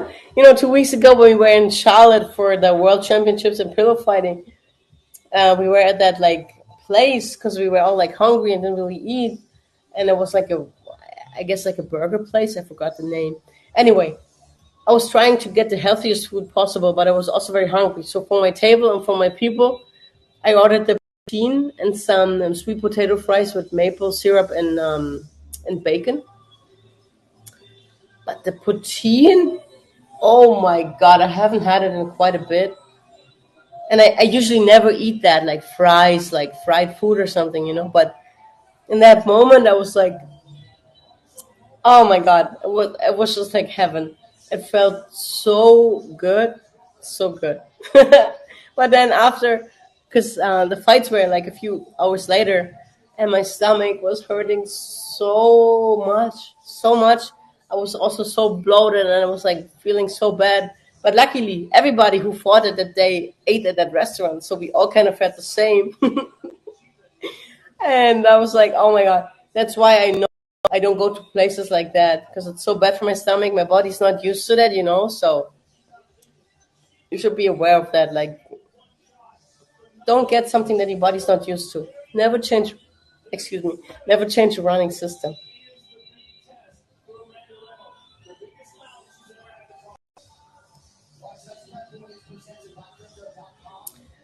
James, I also, when I was like 20, when I just graduated from high school, I used to live in Canada for a year and a half. I was on a working holiday visa, and obviously, I love it. Like, I was in Vancouver, and I obviously travel a lot, and I ended up being in Montreal because they had the Judo Olympic Center there, right? But obviously, Montreal also reminded me a lot of Europe, so I felt like more home there. And but the food, the protein, and the beef and everything was so good. I remember that. Like, I really loved it. And mm. My other story about Canada, I traveled to Alberta, obviously, to say to see Lake Louise. Beautiful place, beautiful place. So that was in March. My friends obviously took me there. So we were walking a lot. And I'm like, man, where's that lake? I just want to see it. And they're like looking at me like, Are you serious right now? You're walking on it for the last 20 minutes. I was like, I thought it was a glacier lake. I thought it never freezes, but apparently it does. And I was like back to the Olympics when the Olympics were in BC, so they had like ice sculptures there and everything. And I was like so disappointed when I got to see Lake Louise because it was frozen, obviously. But then at one point I got back in summer, and oh my god, this place is so beautiful. Oh, yeah, it's beautiful, pretty, like beauty of nature for sure. Yeah, that was my little story with Lake Louise. I don't know. I was like, am I just too stupid right now to actually realize it that Lake Louise is like freezing also? Because I didn't think it was so cold. But yeah, I guess that was my 19-year-old me.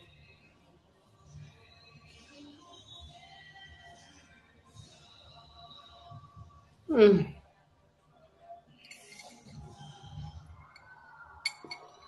When I always see those walk-ins from those fighters, I feel like, man, I can't wait.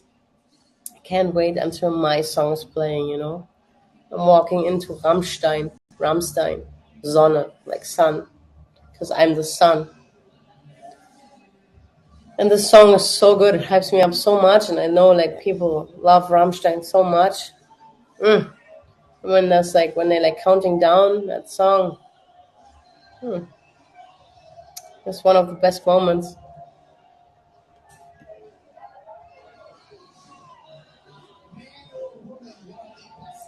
Man, Whaley looks ready. She's so focused right now.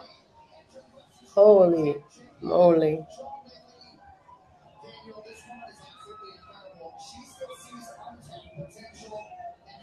We're getting close now. Like the co-main event is about to start at UFC 292 in Boston tonight, and I need predictions, people. Let me know. And I'm so excited too. I'm already saying sorry if you catch me in a moment where I might not be able to speak, but I'm trying my best. I'm trying my best. Oh my god.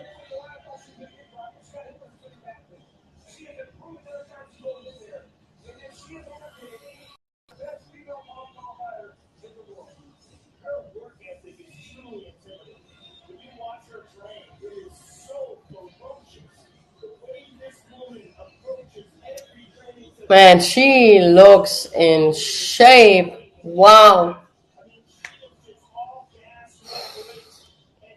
Her arms, her shoulders, her abs. Oh my god, she's so ready for that one. I must have been training for this one for so long.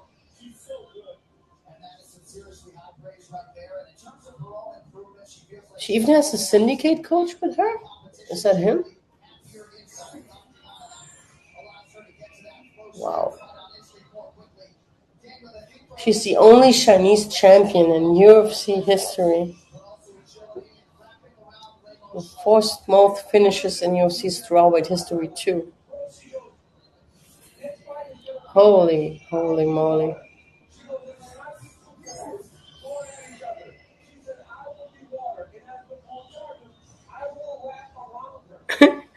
What does it mean, Neto, when you say that? I spoke in German. Magalhães? You? What does it mean?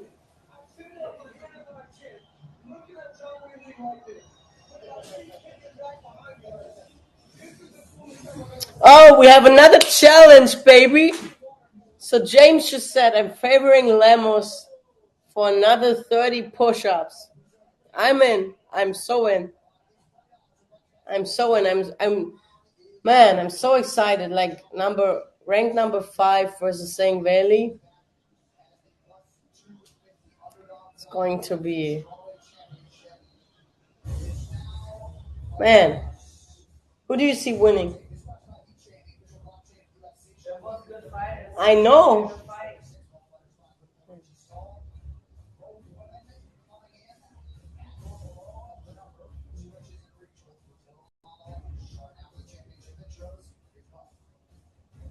I remember last time when Amanda Nunes fought her opponent from Mexico. Everybody thought, "Oh my God, such a good fight, such a good fight." And everybody thought, like in the round 2, 3, 4, 5, like her opponent is actually like developing her fight game, doing something else. But she kept doing like the same thing, and Amanda just destroyed her over time. And I was like, wow, this was so good.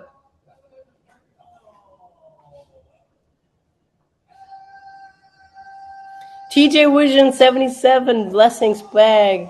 I'm so happy you're here. Hope you're well.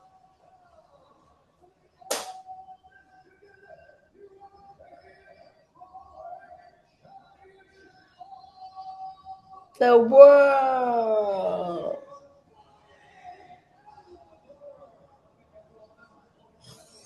Ooh. I feel like Amanda Lemos, she even looks better than in her last fights, like physically right now. Yeah. She definitely is in better shape. Like she was strong before, but today she looks on point for real.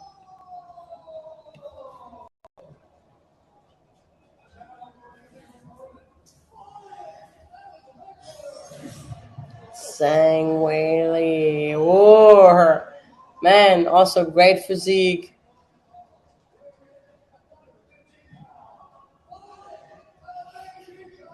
Hmm. Man, can't wait for this action to happen. But for the fighters, just those seconds before the fight starts, like, what do you think in that moment? Like, I'm focused. I just want to kill you, or be like, okay, let's see. But those seconds are so interesting. How you feel as a fighter in this moment when he like asks you, "Are you ready to fight?" "I'm ready to fight." Hmm. You're like, wow, now it's starting. And then you have to make sure put yourself back into that fight if you're like kind of losing yourself or something.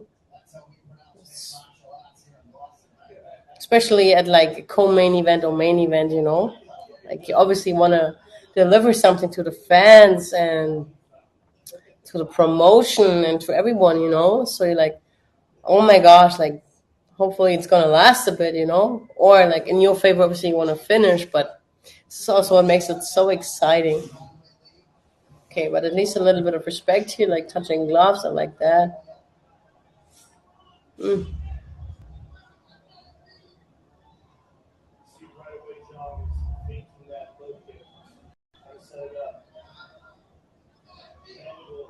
I feel like it feels so unreal right now that this fight actually is up. Everybody has been waiting for it for so long.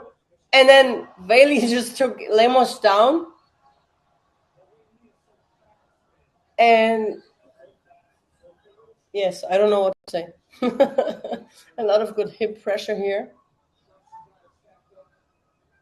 It looks like they're kind of stuck in that situation right now. Zhang really puts pressure, and Lemos obviously tries to get her. But Zhang Valley's just passing her guard, getting the side control, which is, oh wow, a lot of power here. I guess she's trying to kind of pin her into that cage war so she's not being able to escape. This is, yeah, you can see this is her direction that she's facing. TJ was showing you love back, my dear. Yes. Um, so it's always good, to get a chance to actually pin your opponent to that cage war. 'Cause they barely have a chance to escape. Oh my god.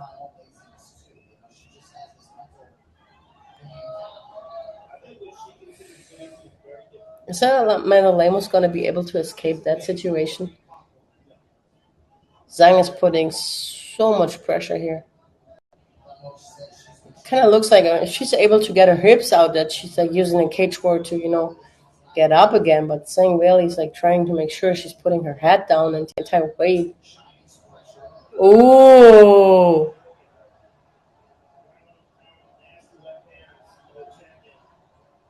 Ooh.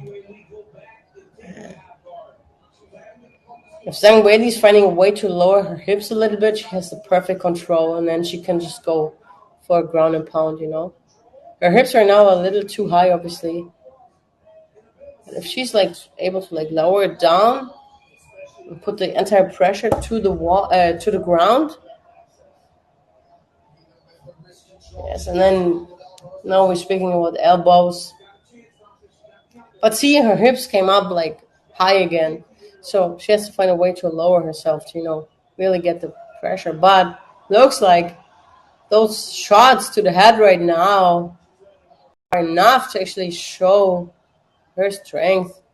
She took her down again in that same moment. But then she's in the headlock right now. In the guillotine from the ground, from that position. Oh my god, are you serious? No way. Oh my god, have I ever seen this from that position? Like a reverse, like guillotine choke. She has to try to get that hand off. Oh, wow. Now she has like the back position. Wow! What a, oh my gosh! That was so, oh my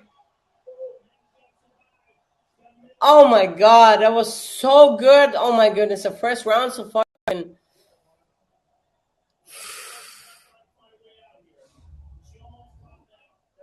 That was so close to with that choke, with that reverse like guillotine thing. Holy smokes. People always say to me if I'm like doing stuff like that, like, don't curse. It's not good for you, don't curse. But I guess that's the real me.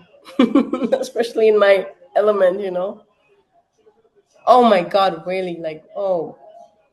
If she's able to finish that one in the next like 30 seconds, oh, those punches to the head are probably not as devastating, but they look bad, Because especially if Lemos doesn't have an answer for that, the judges still score that. Oh, she went to that reverse triangle again, but she took her down. Oh my god! And then these elbows. She's like trying to grab her. This is amazing. I love this technique. When I'm back at the gym, I have to train this right now. Start training this right now. Going this way. Oh my gosh, it's so smart.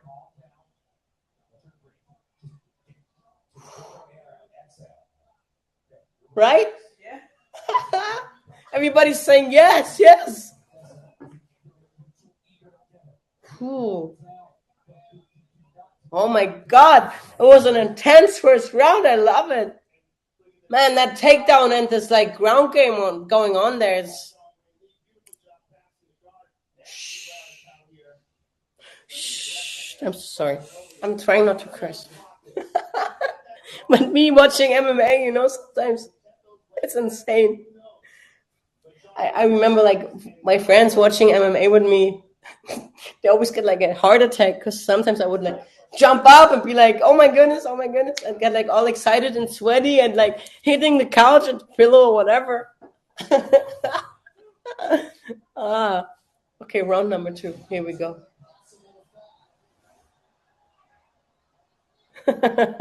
Hey, just curse. We don't mind.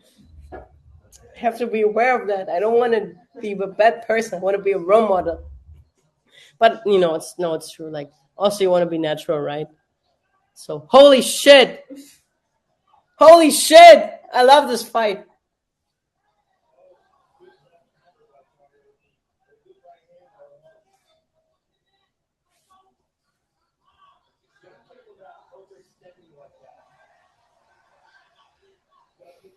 Man, I love this fight. It's such a good matchup, man.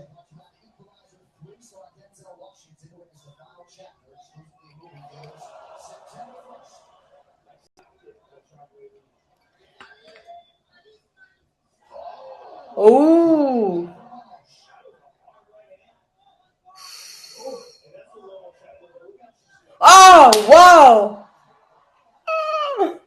Beautiful takedown. Kozotogake, perfect, at its best. It's one of my strengths too. I love that technique. Wow. See how she like uses her shoulder? She hit the face.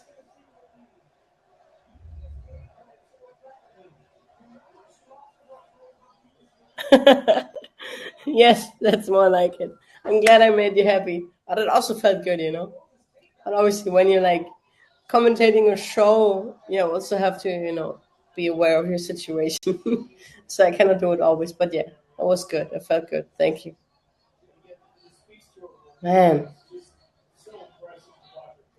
Hey, people in Germany are starting to wake up. It's 6:15 in Germany now.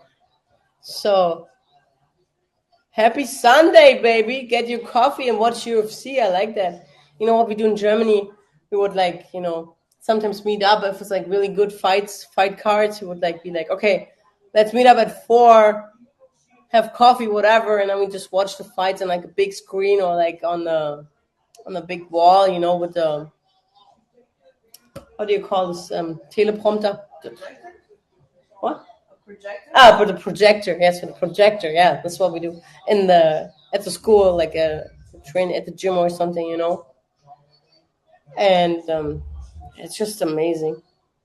And then sometimes we would only wake up for one fight at let's say 6, and then watch that, and then fall back asleep. But you Americans are so blessed that it's like your time zone, obviously. No, not you Americans. We Americans, because I also live here now, right?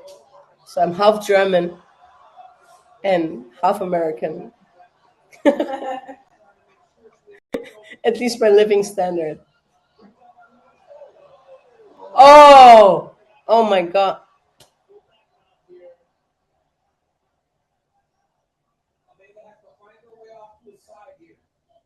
And so far, Whaley has been really so dominant.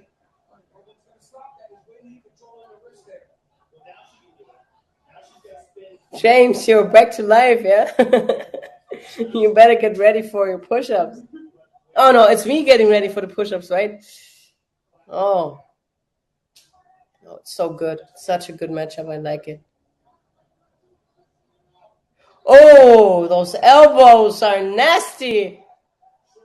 Just waiting for that moment, and now we're on the pound. Oh, and she flipped her over, and they're back to standing. Holy moly! And she got her down again. And then those elbows again, man. Like this ground game is so good, so much control, and then those elbows, and then those punches to the body, not to underestimate, because they take a lot of power from you. You think like in the beginning, oh yeah, no problem, you can hold it, you have like abs and stuff, but after a while you can actually feel them. But Lemon was also so flexible. She just turned around, being in her like turtle position, kind of like trying to back off a little bit. But Zhang really finds a way to always like put her knees and head and elbows in that game. Half German, half American is full badass. Yes, you're right.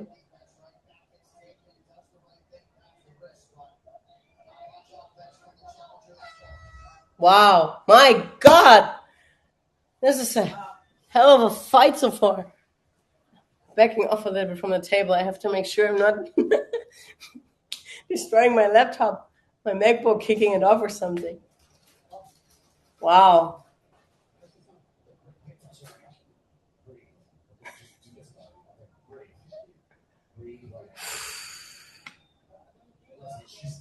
Man, like when I see Lemos right now, I feel like Bailey's putting so much pressure. She doesn't even look tired at all. But Lemos, like you can tell, like she's fighting so hard to make this happen.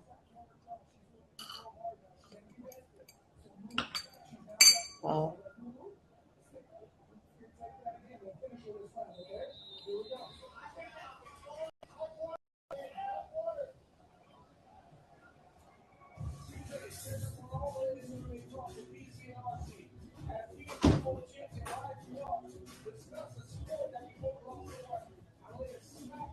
Oh, she looks so ready, man. Holy third round. And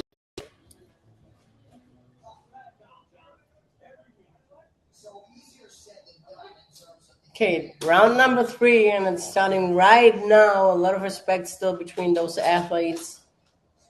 And really starting strong with like this kick. Oh. And I love her like level change. She's like, the way she moves and stuff.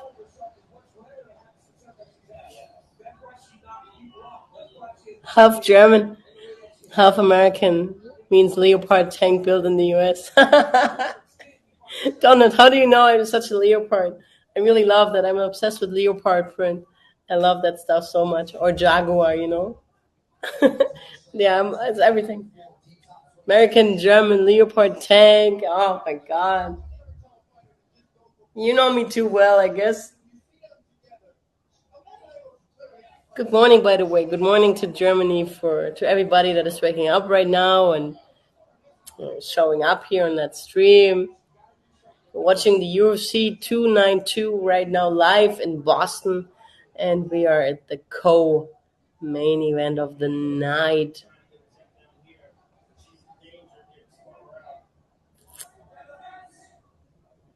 Well, don't grab the fence. Wow. Oh. Oh, and she took her down again. Good morning from Holland. Good morning. No, good night from Miami. Because actually it's good morning. I'm confused. It's 19 past midnight. So it's like technically good morning, but still like kind of good night, right? So, but yeah, anyway, enjoy your coffee. I hope you have a great day. Oh, say so much power in that woman. Oh my goodness.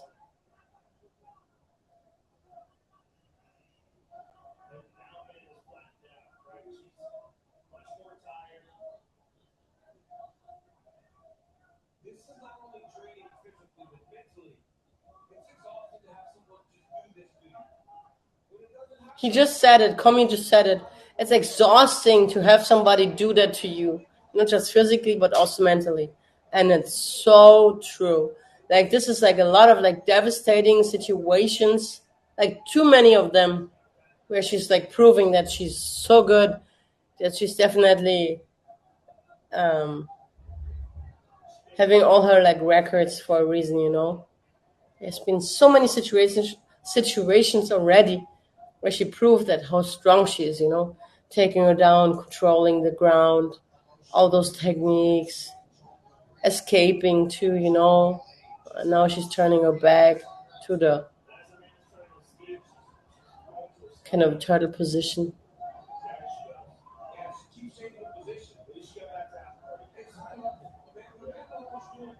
Ooh, I'm so sorry. God bless me, please.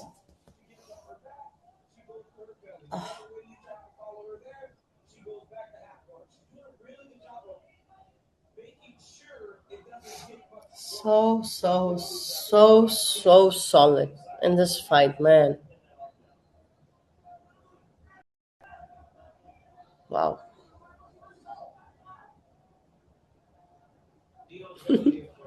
Thank you. I'm like an angel. Thank you. I feel good.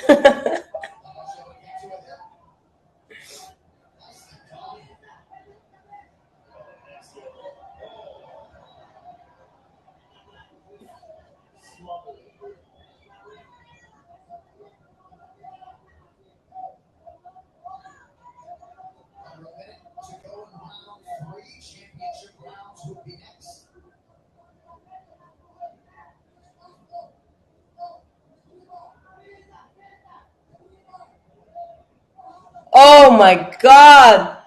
She always has an answer to everything. So well rounded, man. Oh, but a good answer from Lemos, too.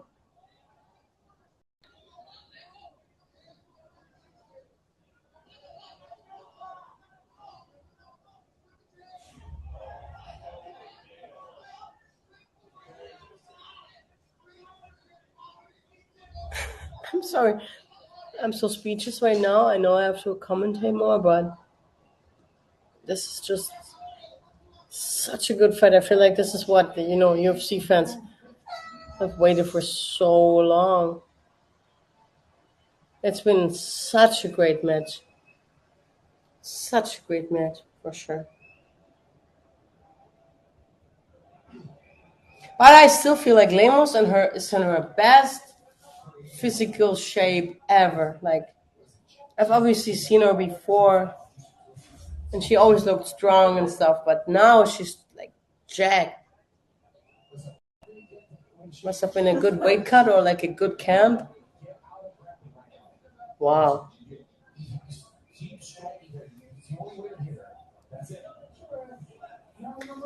Everybody else is so speechless right now here on that platform. What's going on, people? Come on, don't let me down. Also, I'll be here next Saturday with you guys. We have another great watch party going on. Yes. So you better be tuning in and be ready for me. Yeah, Manscaped also sponsored the PFC event 2 weeks ago in the Ocho in Charlotte.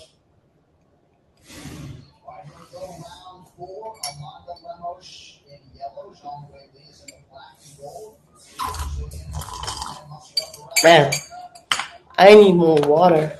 I've been talking too much.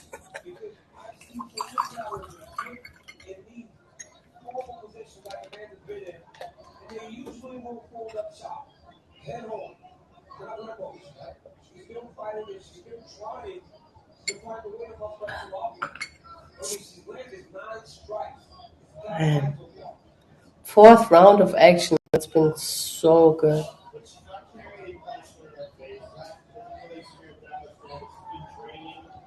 Oh, thank you so much, my friend. You're amazing. He's just saying, I'm going to call Dana and get you on the commentating team. I absolutely love how your excitement. You make me get amped up too.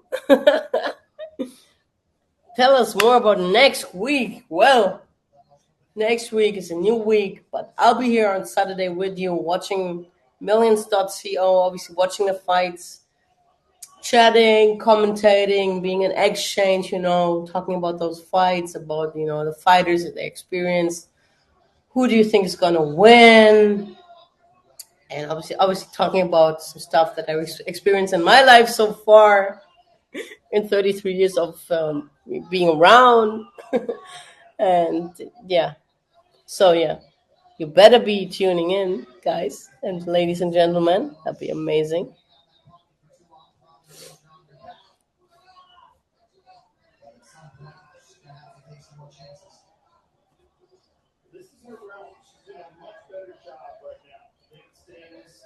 Yeah. So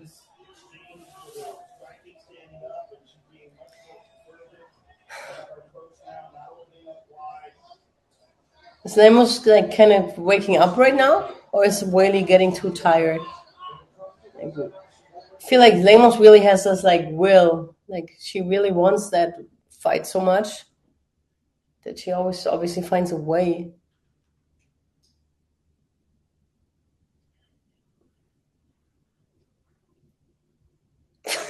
Right now, my connection died. Can't believe it in the worst moment.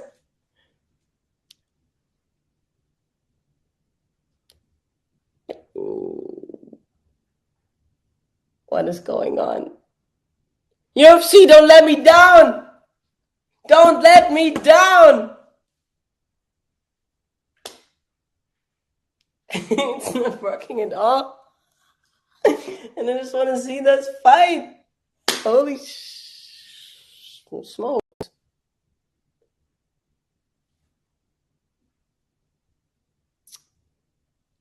Guys, I would like to show. Oh, here we go. You're back. Lemos is down again. I was gonna say, I missed like almost like 2 minutes. But yeah, she's back up. As I said earlier, we're so dependent on this like streaming and internet, solid internet connection.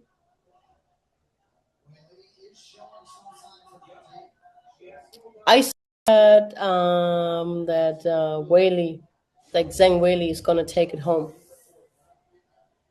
Why? What do you think? Who's gonna win?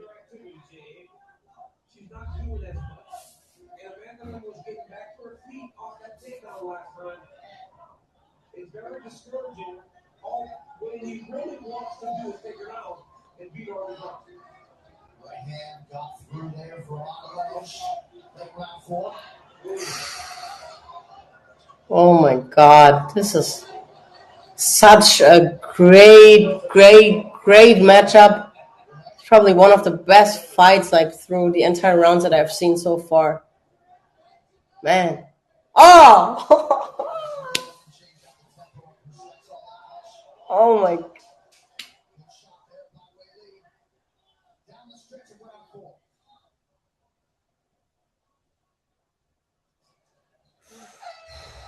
Wow. She was ready to take her down again. And time really saved her. Man.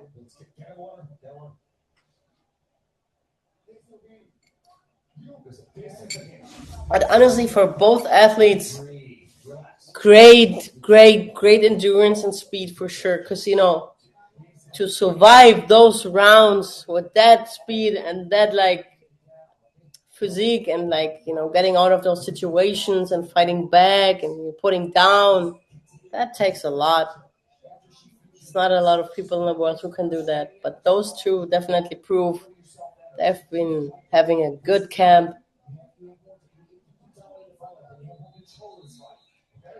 But yeah, James, you're right. The strike difference is kind of crazy. I told you, and I had a feeling, but nothing is, how do you say, like carved in stone now. So there's still a chance that something crazy is gonna happen in that next round. Oh yeah, set in stone, right? Carved in stone. Oh, but it's the last and final round here.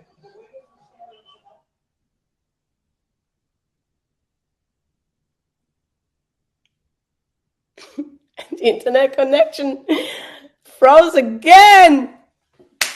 Ah!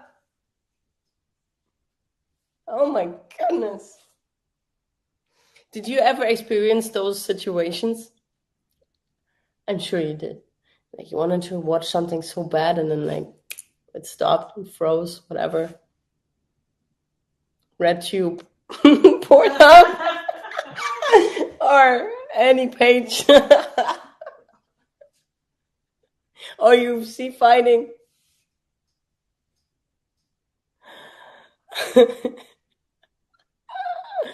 Yeah, reliance on Wi-Fi is serious. I'm telling you, it's so serious these days.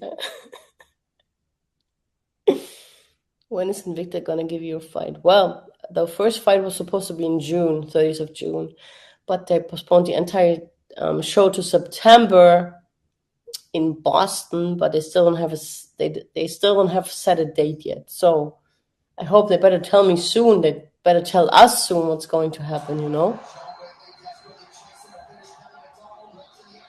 But yeah.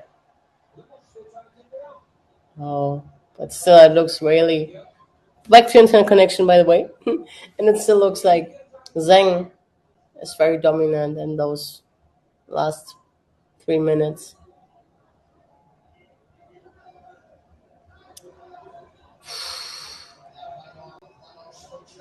And the fans are cheering so loud. Whaley, Whaley, Whaley.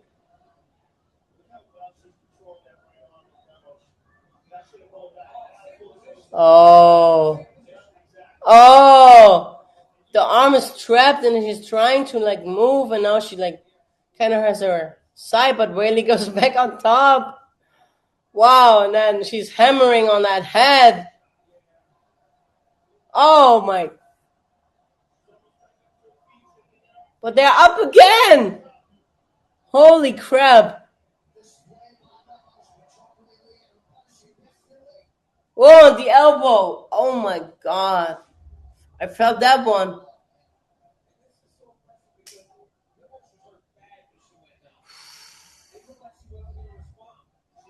Oh, and then she took her down again.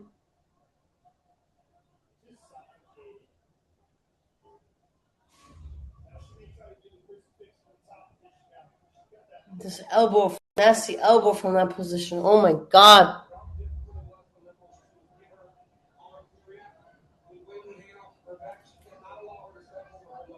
Yeah, James, you are so right, man. Lemos is so flexible for sure, and then that's really helping her a lot. But Whaley's power seems to be almost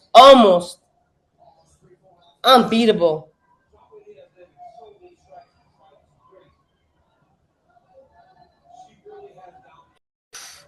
She really has dominated so much in those rounds.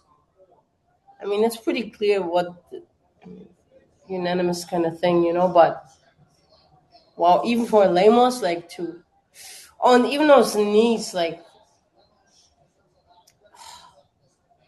it's really proven. But Amanda Lemos really wanted that fight. Like she really wanted to try it, But for me, honestly, it was pretty clear that what the result was, if nothing unexpected happened, obviously. But over time,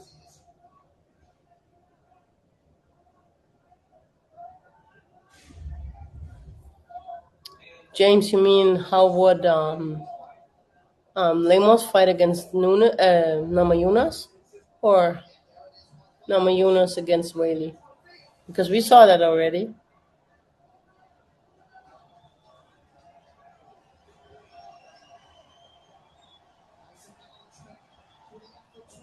Oh my God. For me, honestly, Namajunas is like one of the best of all times.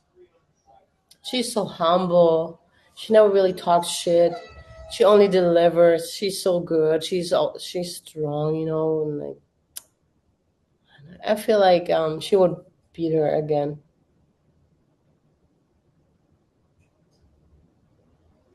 Yeah, man, but honestly, Whaley has been so strong in that match. The grappling was undoubtable. Wow, for real, so good.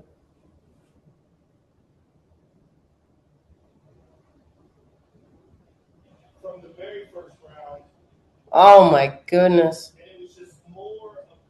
And like even those rabbit punches, this is what they call. They're not really doing damage, but they're so annoying. You're like, I just want to get out of that situation. But those punches, they keep coming, and it's not like a clear, like straight BJJ fight where you just do BJJ. Obviously, when you get those punches, it's a different game. Like they're really devastating, and nobody enjoys punches to the face.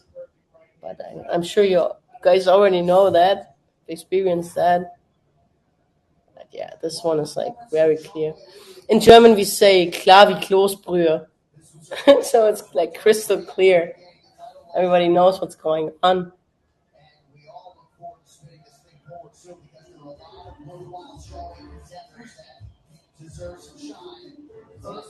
288 Zhang Weili total strikes was 21 by Amanda Lemos.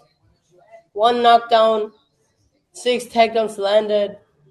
Ground control time 14:52. Are you serious? You cannot be more dominant than that. Holy sh! Oh my God!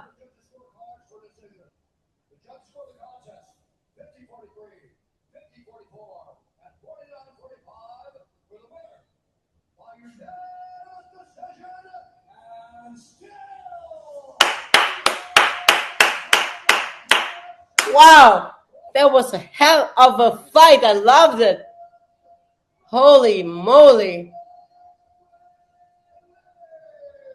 Oh, and I love this belt so much.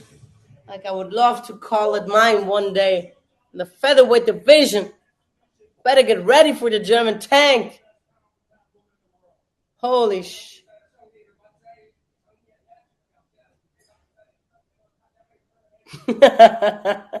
James, I feel like I already did them. I'm gonna do them 30, no problem for me. No problemo.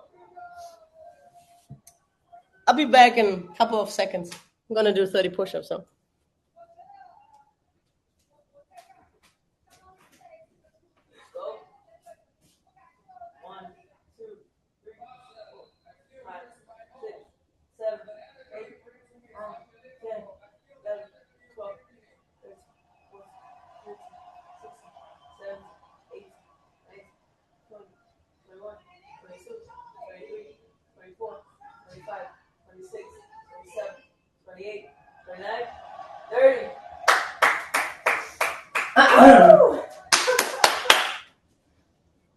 I just did them and fucking clean. Let me tell you that. I'm ready. Look, my bicep. Good, James. Thank you. I like that workout. Everybody's at the watch parties doing push-ups. I love my friends.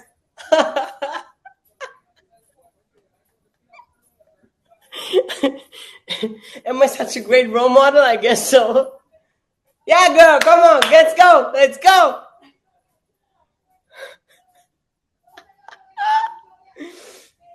Yes. How does it feel? I feel pumped up. Man, I feel like I'm so pumped up right now. Holy moly.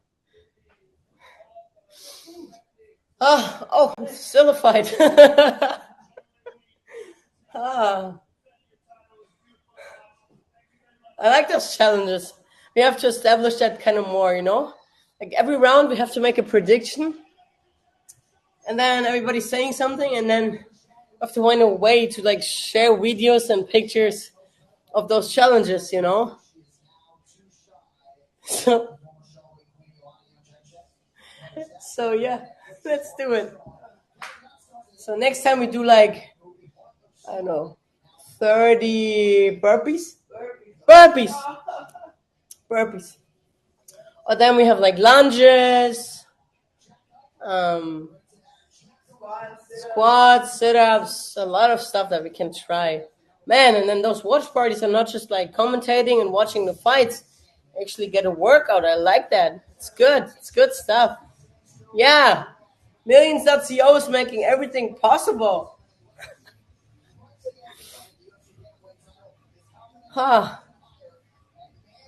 And now we are about to end this fight night with the main event of the evening. And Sean O'Malley has like pink hair tonight. Wow. I know like when he's like open, it's like all colorful, but right now it's like super pink. James? Man.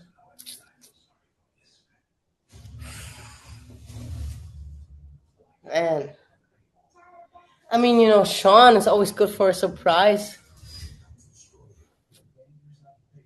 I don't know. Let me take a look at the walk-in when I see those faces. I want to see their faces. I want to see the red corner and blue corner face just when they walk in, and then I can say something. Because sometimes it's really about the eyes and about the face and the expression. Sometimes you look at the fighter's eyes and you're like, shit, today is not the day. You just know it. But obviously sometimes even then they're able to surprise when they like warm up. But at first, when you see like the first round eyes, yeah. James, who do you think is gonna make it?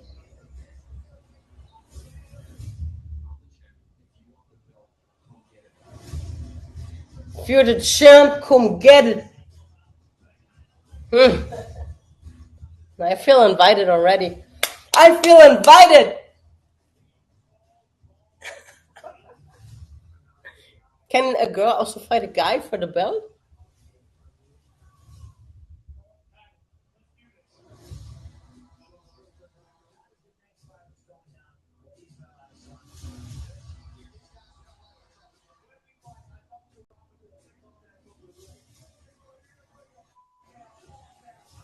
You want Sterling, but O'Malley's definitely a surprise. Yeah, man. Ah, you're so right. You're so right.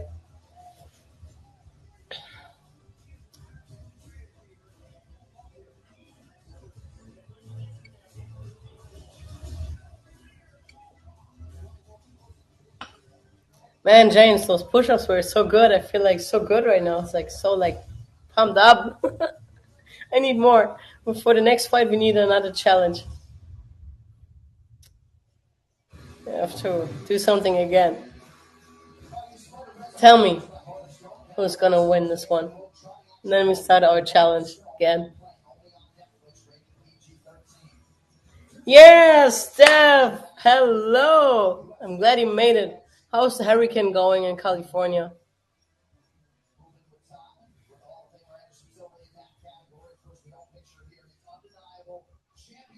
Undeniable. Man.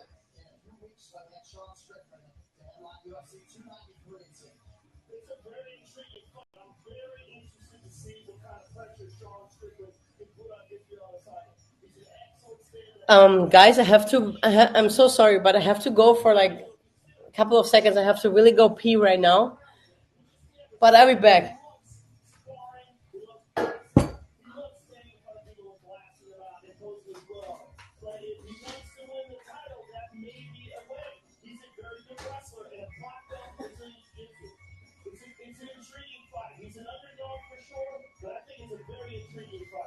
Greg co-main event as well. Top two about to Alexander Volkov. We'll see you September 9th from Sydney, Australia. Tonight, though, it's about UFC 292 in the heart of Boston, Massachusetts. And we are now inching closer to our main event. All right, syndicate parlay. Essentially, combine multiple bets from one fight. This payout, $100 will give you 260. The Aljo win by submission. You need the fight to go more than 2.5 minutes. Feels pretty safe to some. And you need Sterling to get at least one takedown in round one. If all that happens, $100 bet will pay you 260. All right, with that, folks, now live from TV Guard here in Boston, Massachusetts. It is time for the main event for UFC 292. Sterling versus O'Malley. UFC 292 is presented by Crypto.com, the world's leading cryptocurrency platform. Heavyweight rankings tonight brought to you by VeChain, the official blockchain of UFC. So the number one contender on paper is Aljamain Sterling's right-hand man and teammate, Bob Wallace Relief. He's on the mend. Sean O'Malley's cracking gold and comes tonight. And he will try to change his life forever and change the course of the bantamweight division. And that means, folks, the talk is over. All that remains after 25 minutes of mixed martial arts. Okay. I'm back and I washed my hands.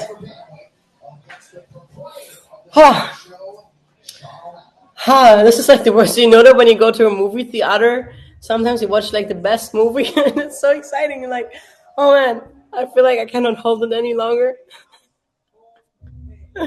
Anyway, James, how about I got Sterling for 40 sit-ups? 40? Are you serious? At least 100. Come on, you have to offer something. I want to make like an, impact. It's not just a watch party. It's a workout.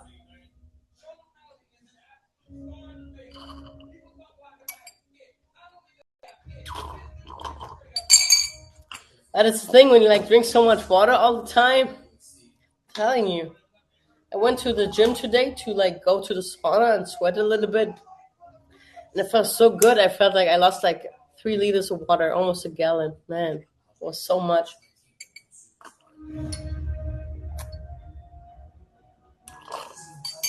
And ever since I kept drinking. Oh, James! Now we're talking 120. This is a number. I appreciate that. Yes. So Sterling, if he wins, you do 120. And you have to find a way to record it and post it on my story so actually people can watch that. Huh.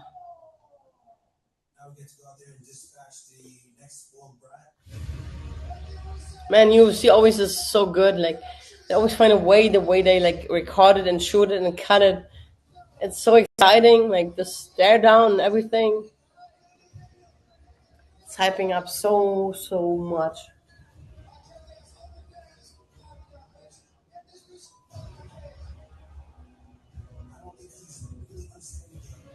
I enjoy that so much. Like one day you will see my name there and see me like warming up, saying stuff, getting ready. Be ready for the German tank in the featherweight division when she gets her belt.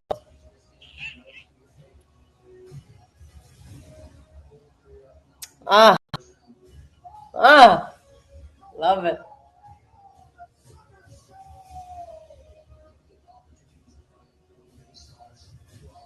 Sean O'Malley's definitely one of the funniest guys I know.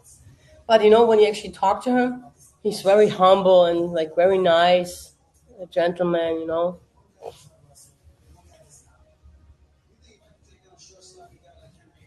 Where would I like to fight if you fight for UFC?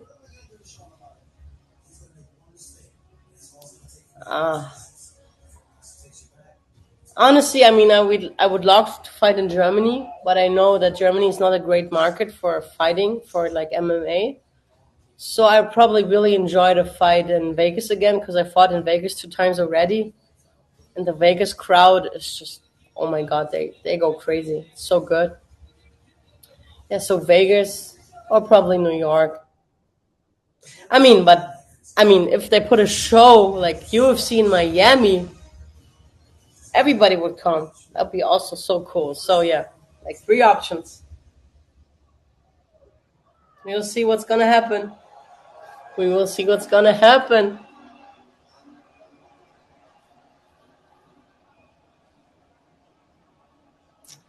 One thing is happening right now, and it's the main event of the evening. Everybody was waiting for that moment. And now it's going to happen. Hello, Donald.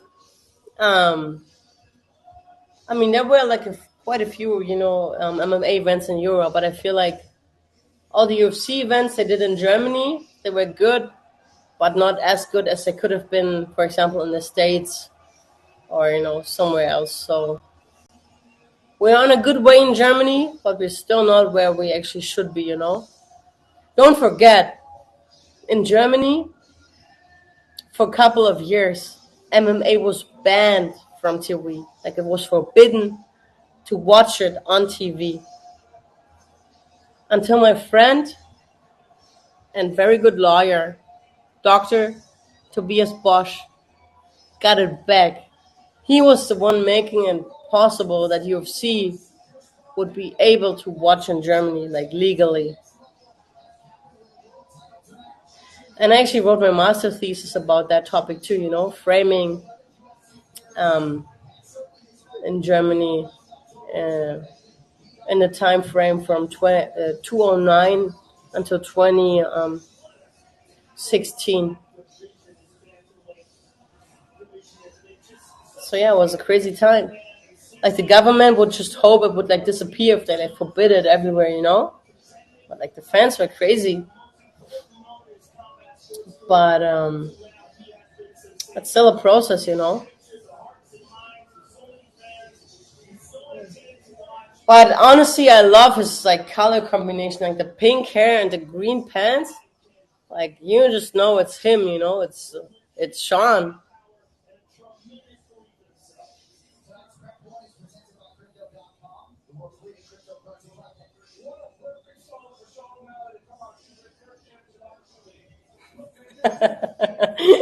James, you're so funny. Thank you so much for like asking those questions and being part of this million streaming. I love it so much. I appreciate it so much. James just asked, how much do you think he spends on his hair in a month? Probably a lot. Like I usually go to the hairstylist like every like 3 months or something. So I cut my tips, have them like, properly, put in place and stuff. But like I feel like every time I see him, he has something else with his hair. if it's braided or like curly or like this and that. So yeah, you must spend a lot on a hairdresser for sure.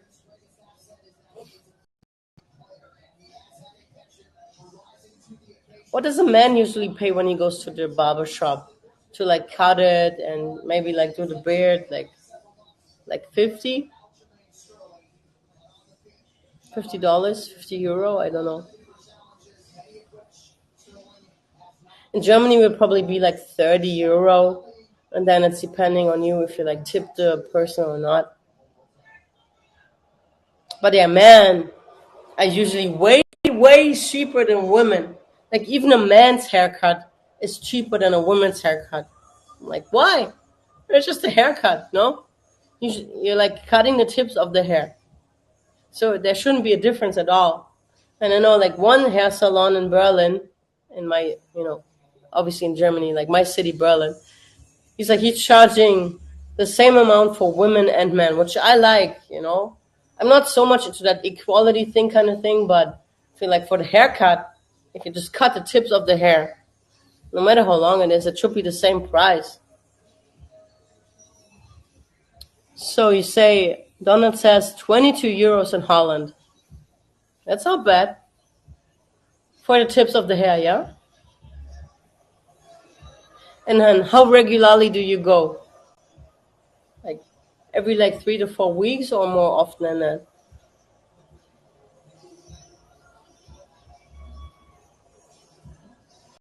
Oh, Donald says at a vintage barbershop cutting hair and beard, he pays €22. But how often do you go? Like how regularly? Oh, every 6 weeks. Okay, that's fair. That's good. That's very good. Man, this is like such a good deal.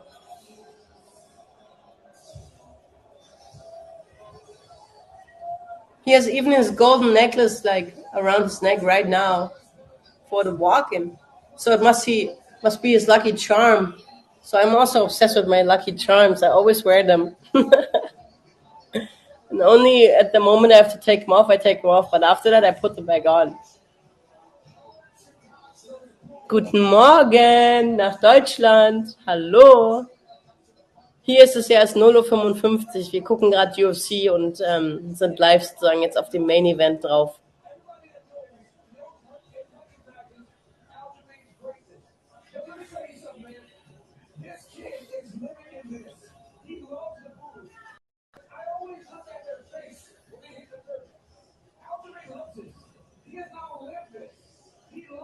I just need to know though, guys, do you think it's going into the full distance?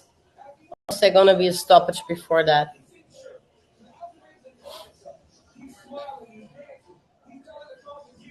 What do you guys think?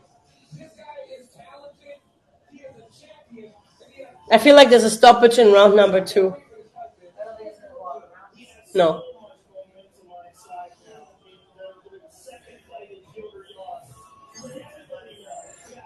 Mann, Leute, alle, die in Deutschland so früh aufstehen, um 7 Uhr bei der WatchParty sind, Respekt.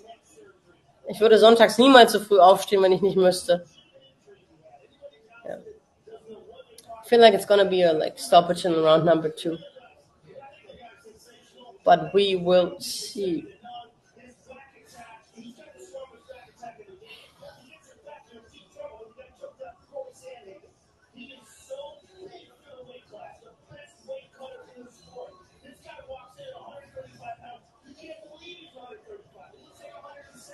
He's the best bait cutter in the sport? Wow.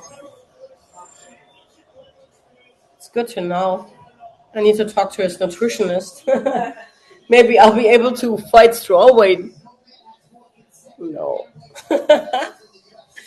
I'm 5'10". I'm walking around at like a little bit more than lightweight, like 150. What is lightweight? 70 kilo, 70 kilos. I don't know what it means in pounds. But my weight class is 145 pounds, which is like 66 kilos. So if I had a nutritionist that could really help me, then but no. I feel like if I fight bantam, I'd be a skeleton. Maybe if they cut off one leg or something. Like this is insane. This is not going to be possible. Viel Spaß in Österreich zum Downhill. Yay, let's go. Schön den Helm tragen, bitte, und nicht verletzen, okay? Und liebe Grüße an Michel.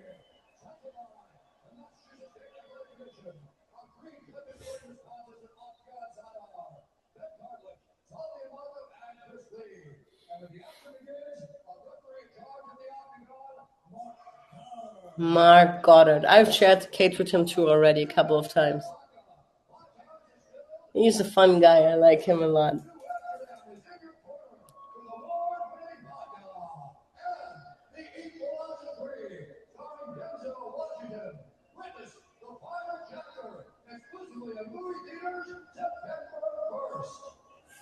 It is about to happen, baby. Those guys, no matter what, will do some legacy tonight. Oh my God. Facing off your opponent just before the fight starts is so tough. You really need guts for that.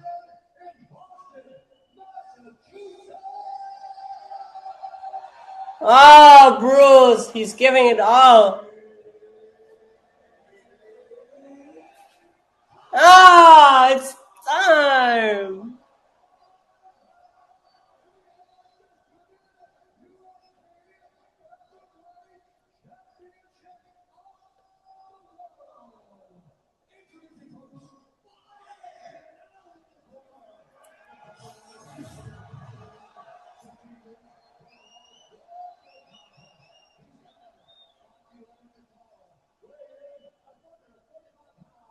Ah.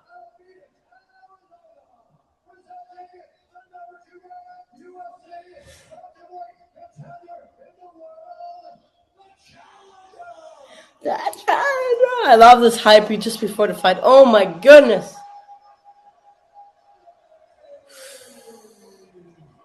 Man, I even feel it. Like, I'm all pumped up right now.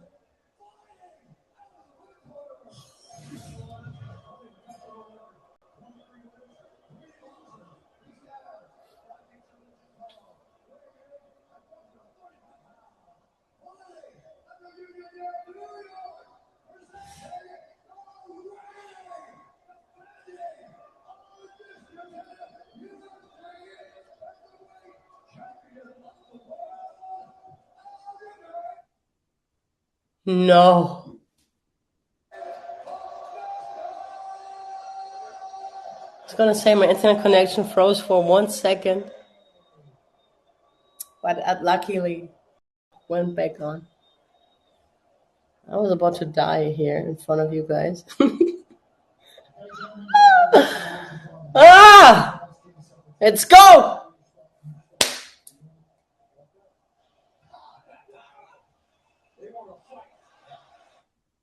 No. Don't do this to me right now.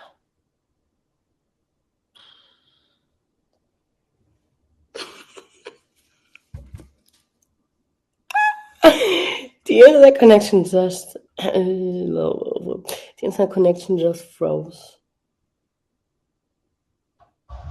Okay, here we go. Okay. It's back on. It's back on. It's back on.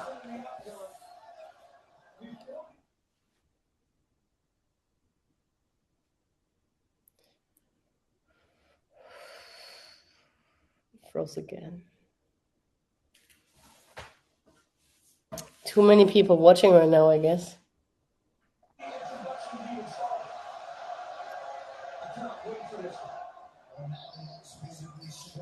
Man, O'Malley is so tall.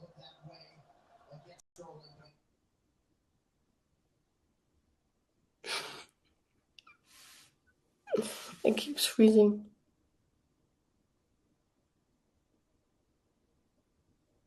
I have to relax my forehead.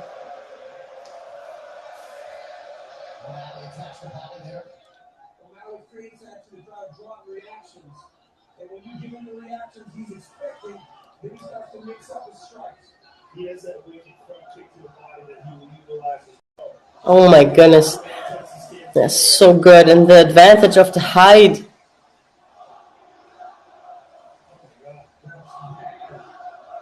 Wow. That's Boston. That's Boston. They love cheering against someone as much as they like cheering for somebody.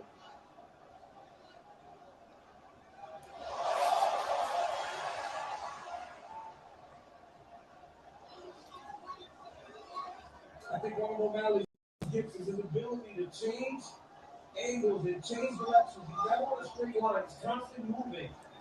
It'll be on Sterling and try to trap him so that he can get to him.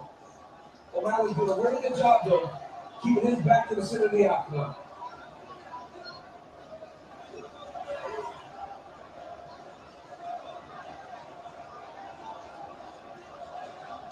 Okay, guys. I'm sorry I stopped talking for a second, but we have like 2 minutes and 30 seconds down already, and it's looking good so far. Like they're just like kind of like checking each other out, and O'Malley is so good and like switching his like hip direction and his like position from orthodox to southpaw and like back, and like keeping his distance. Wow. Oh, nice kick there by O'Malley.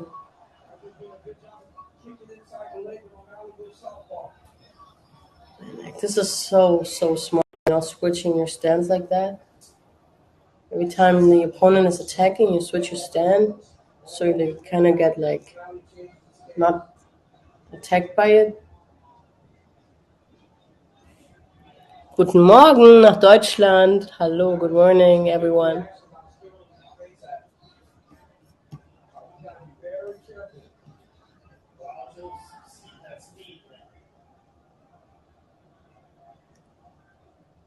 Wir sind hier live zur UFC WatchParty von Millions.co und wir gucken UFC 292 in Boston.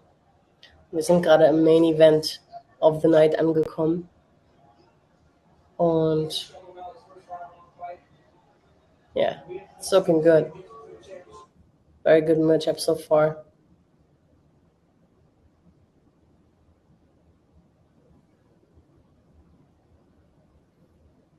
Very smart fighting from O'Malley because he's switching his stance constantly. Very, very good.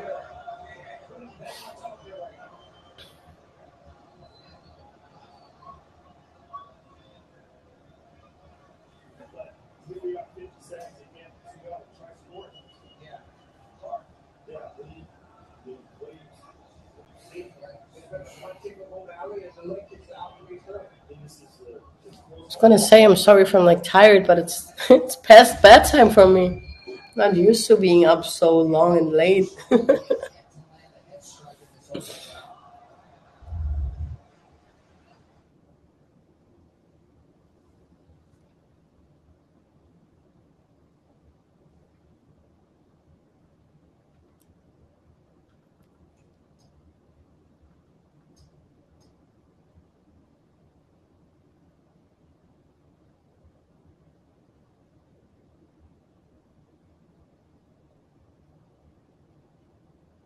People, I'm quiet because my internet connection froze again and I don't see anything. But then a break right now. Came back to life, which is good. But how would you score the first round?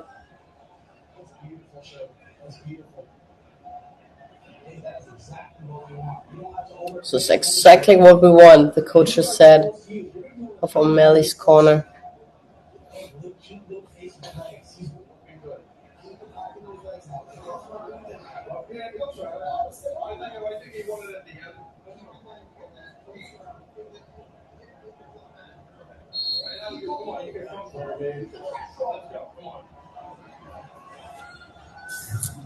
Yeah, it was pretty even, right? This is also what I feel like. Well,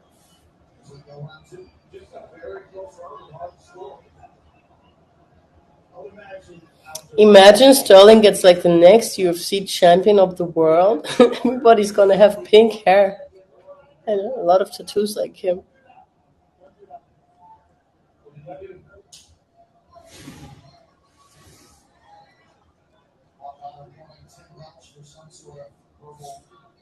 Oh, oh, he slipped, and Sterling took his advantage.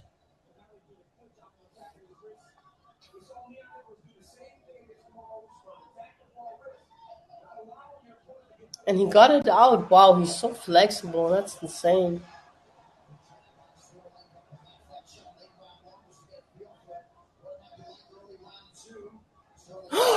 And I told you, round number 2. I told you. That's it. That's it. Oh, he saved himself. Wow. That's it. I said it. Round number 2. I said it. Holy moly. He's the next UFC champion.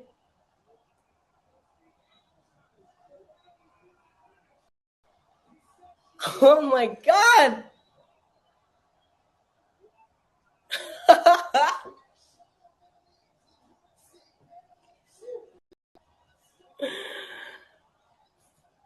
Oh my god, I can't believe it. My predictions so far have not let me down. Oh my god. Yeah, James, you better gladly do those sit-ups. Enjoy, enjoy.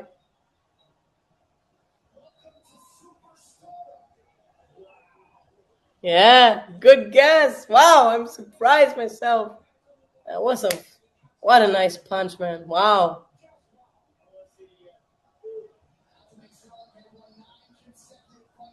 Okay, my dear people, that's it. I will see you next Saturday for the next watch party. You better be ready for me. And I'm looking forward to have you guys here again with me. And I hope you sleep well now. James, obviously do 120 push-ups. You know what? I'm gonna just join you. Like once I'm like off the show, I'll definitely do the same. It was nice being with you. And guten Morgen nach Deutschland and good night. Bye. See you next Saturday.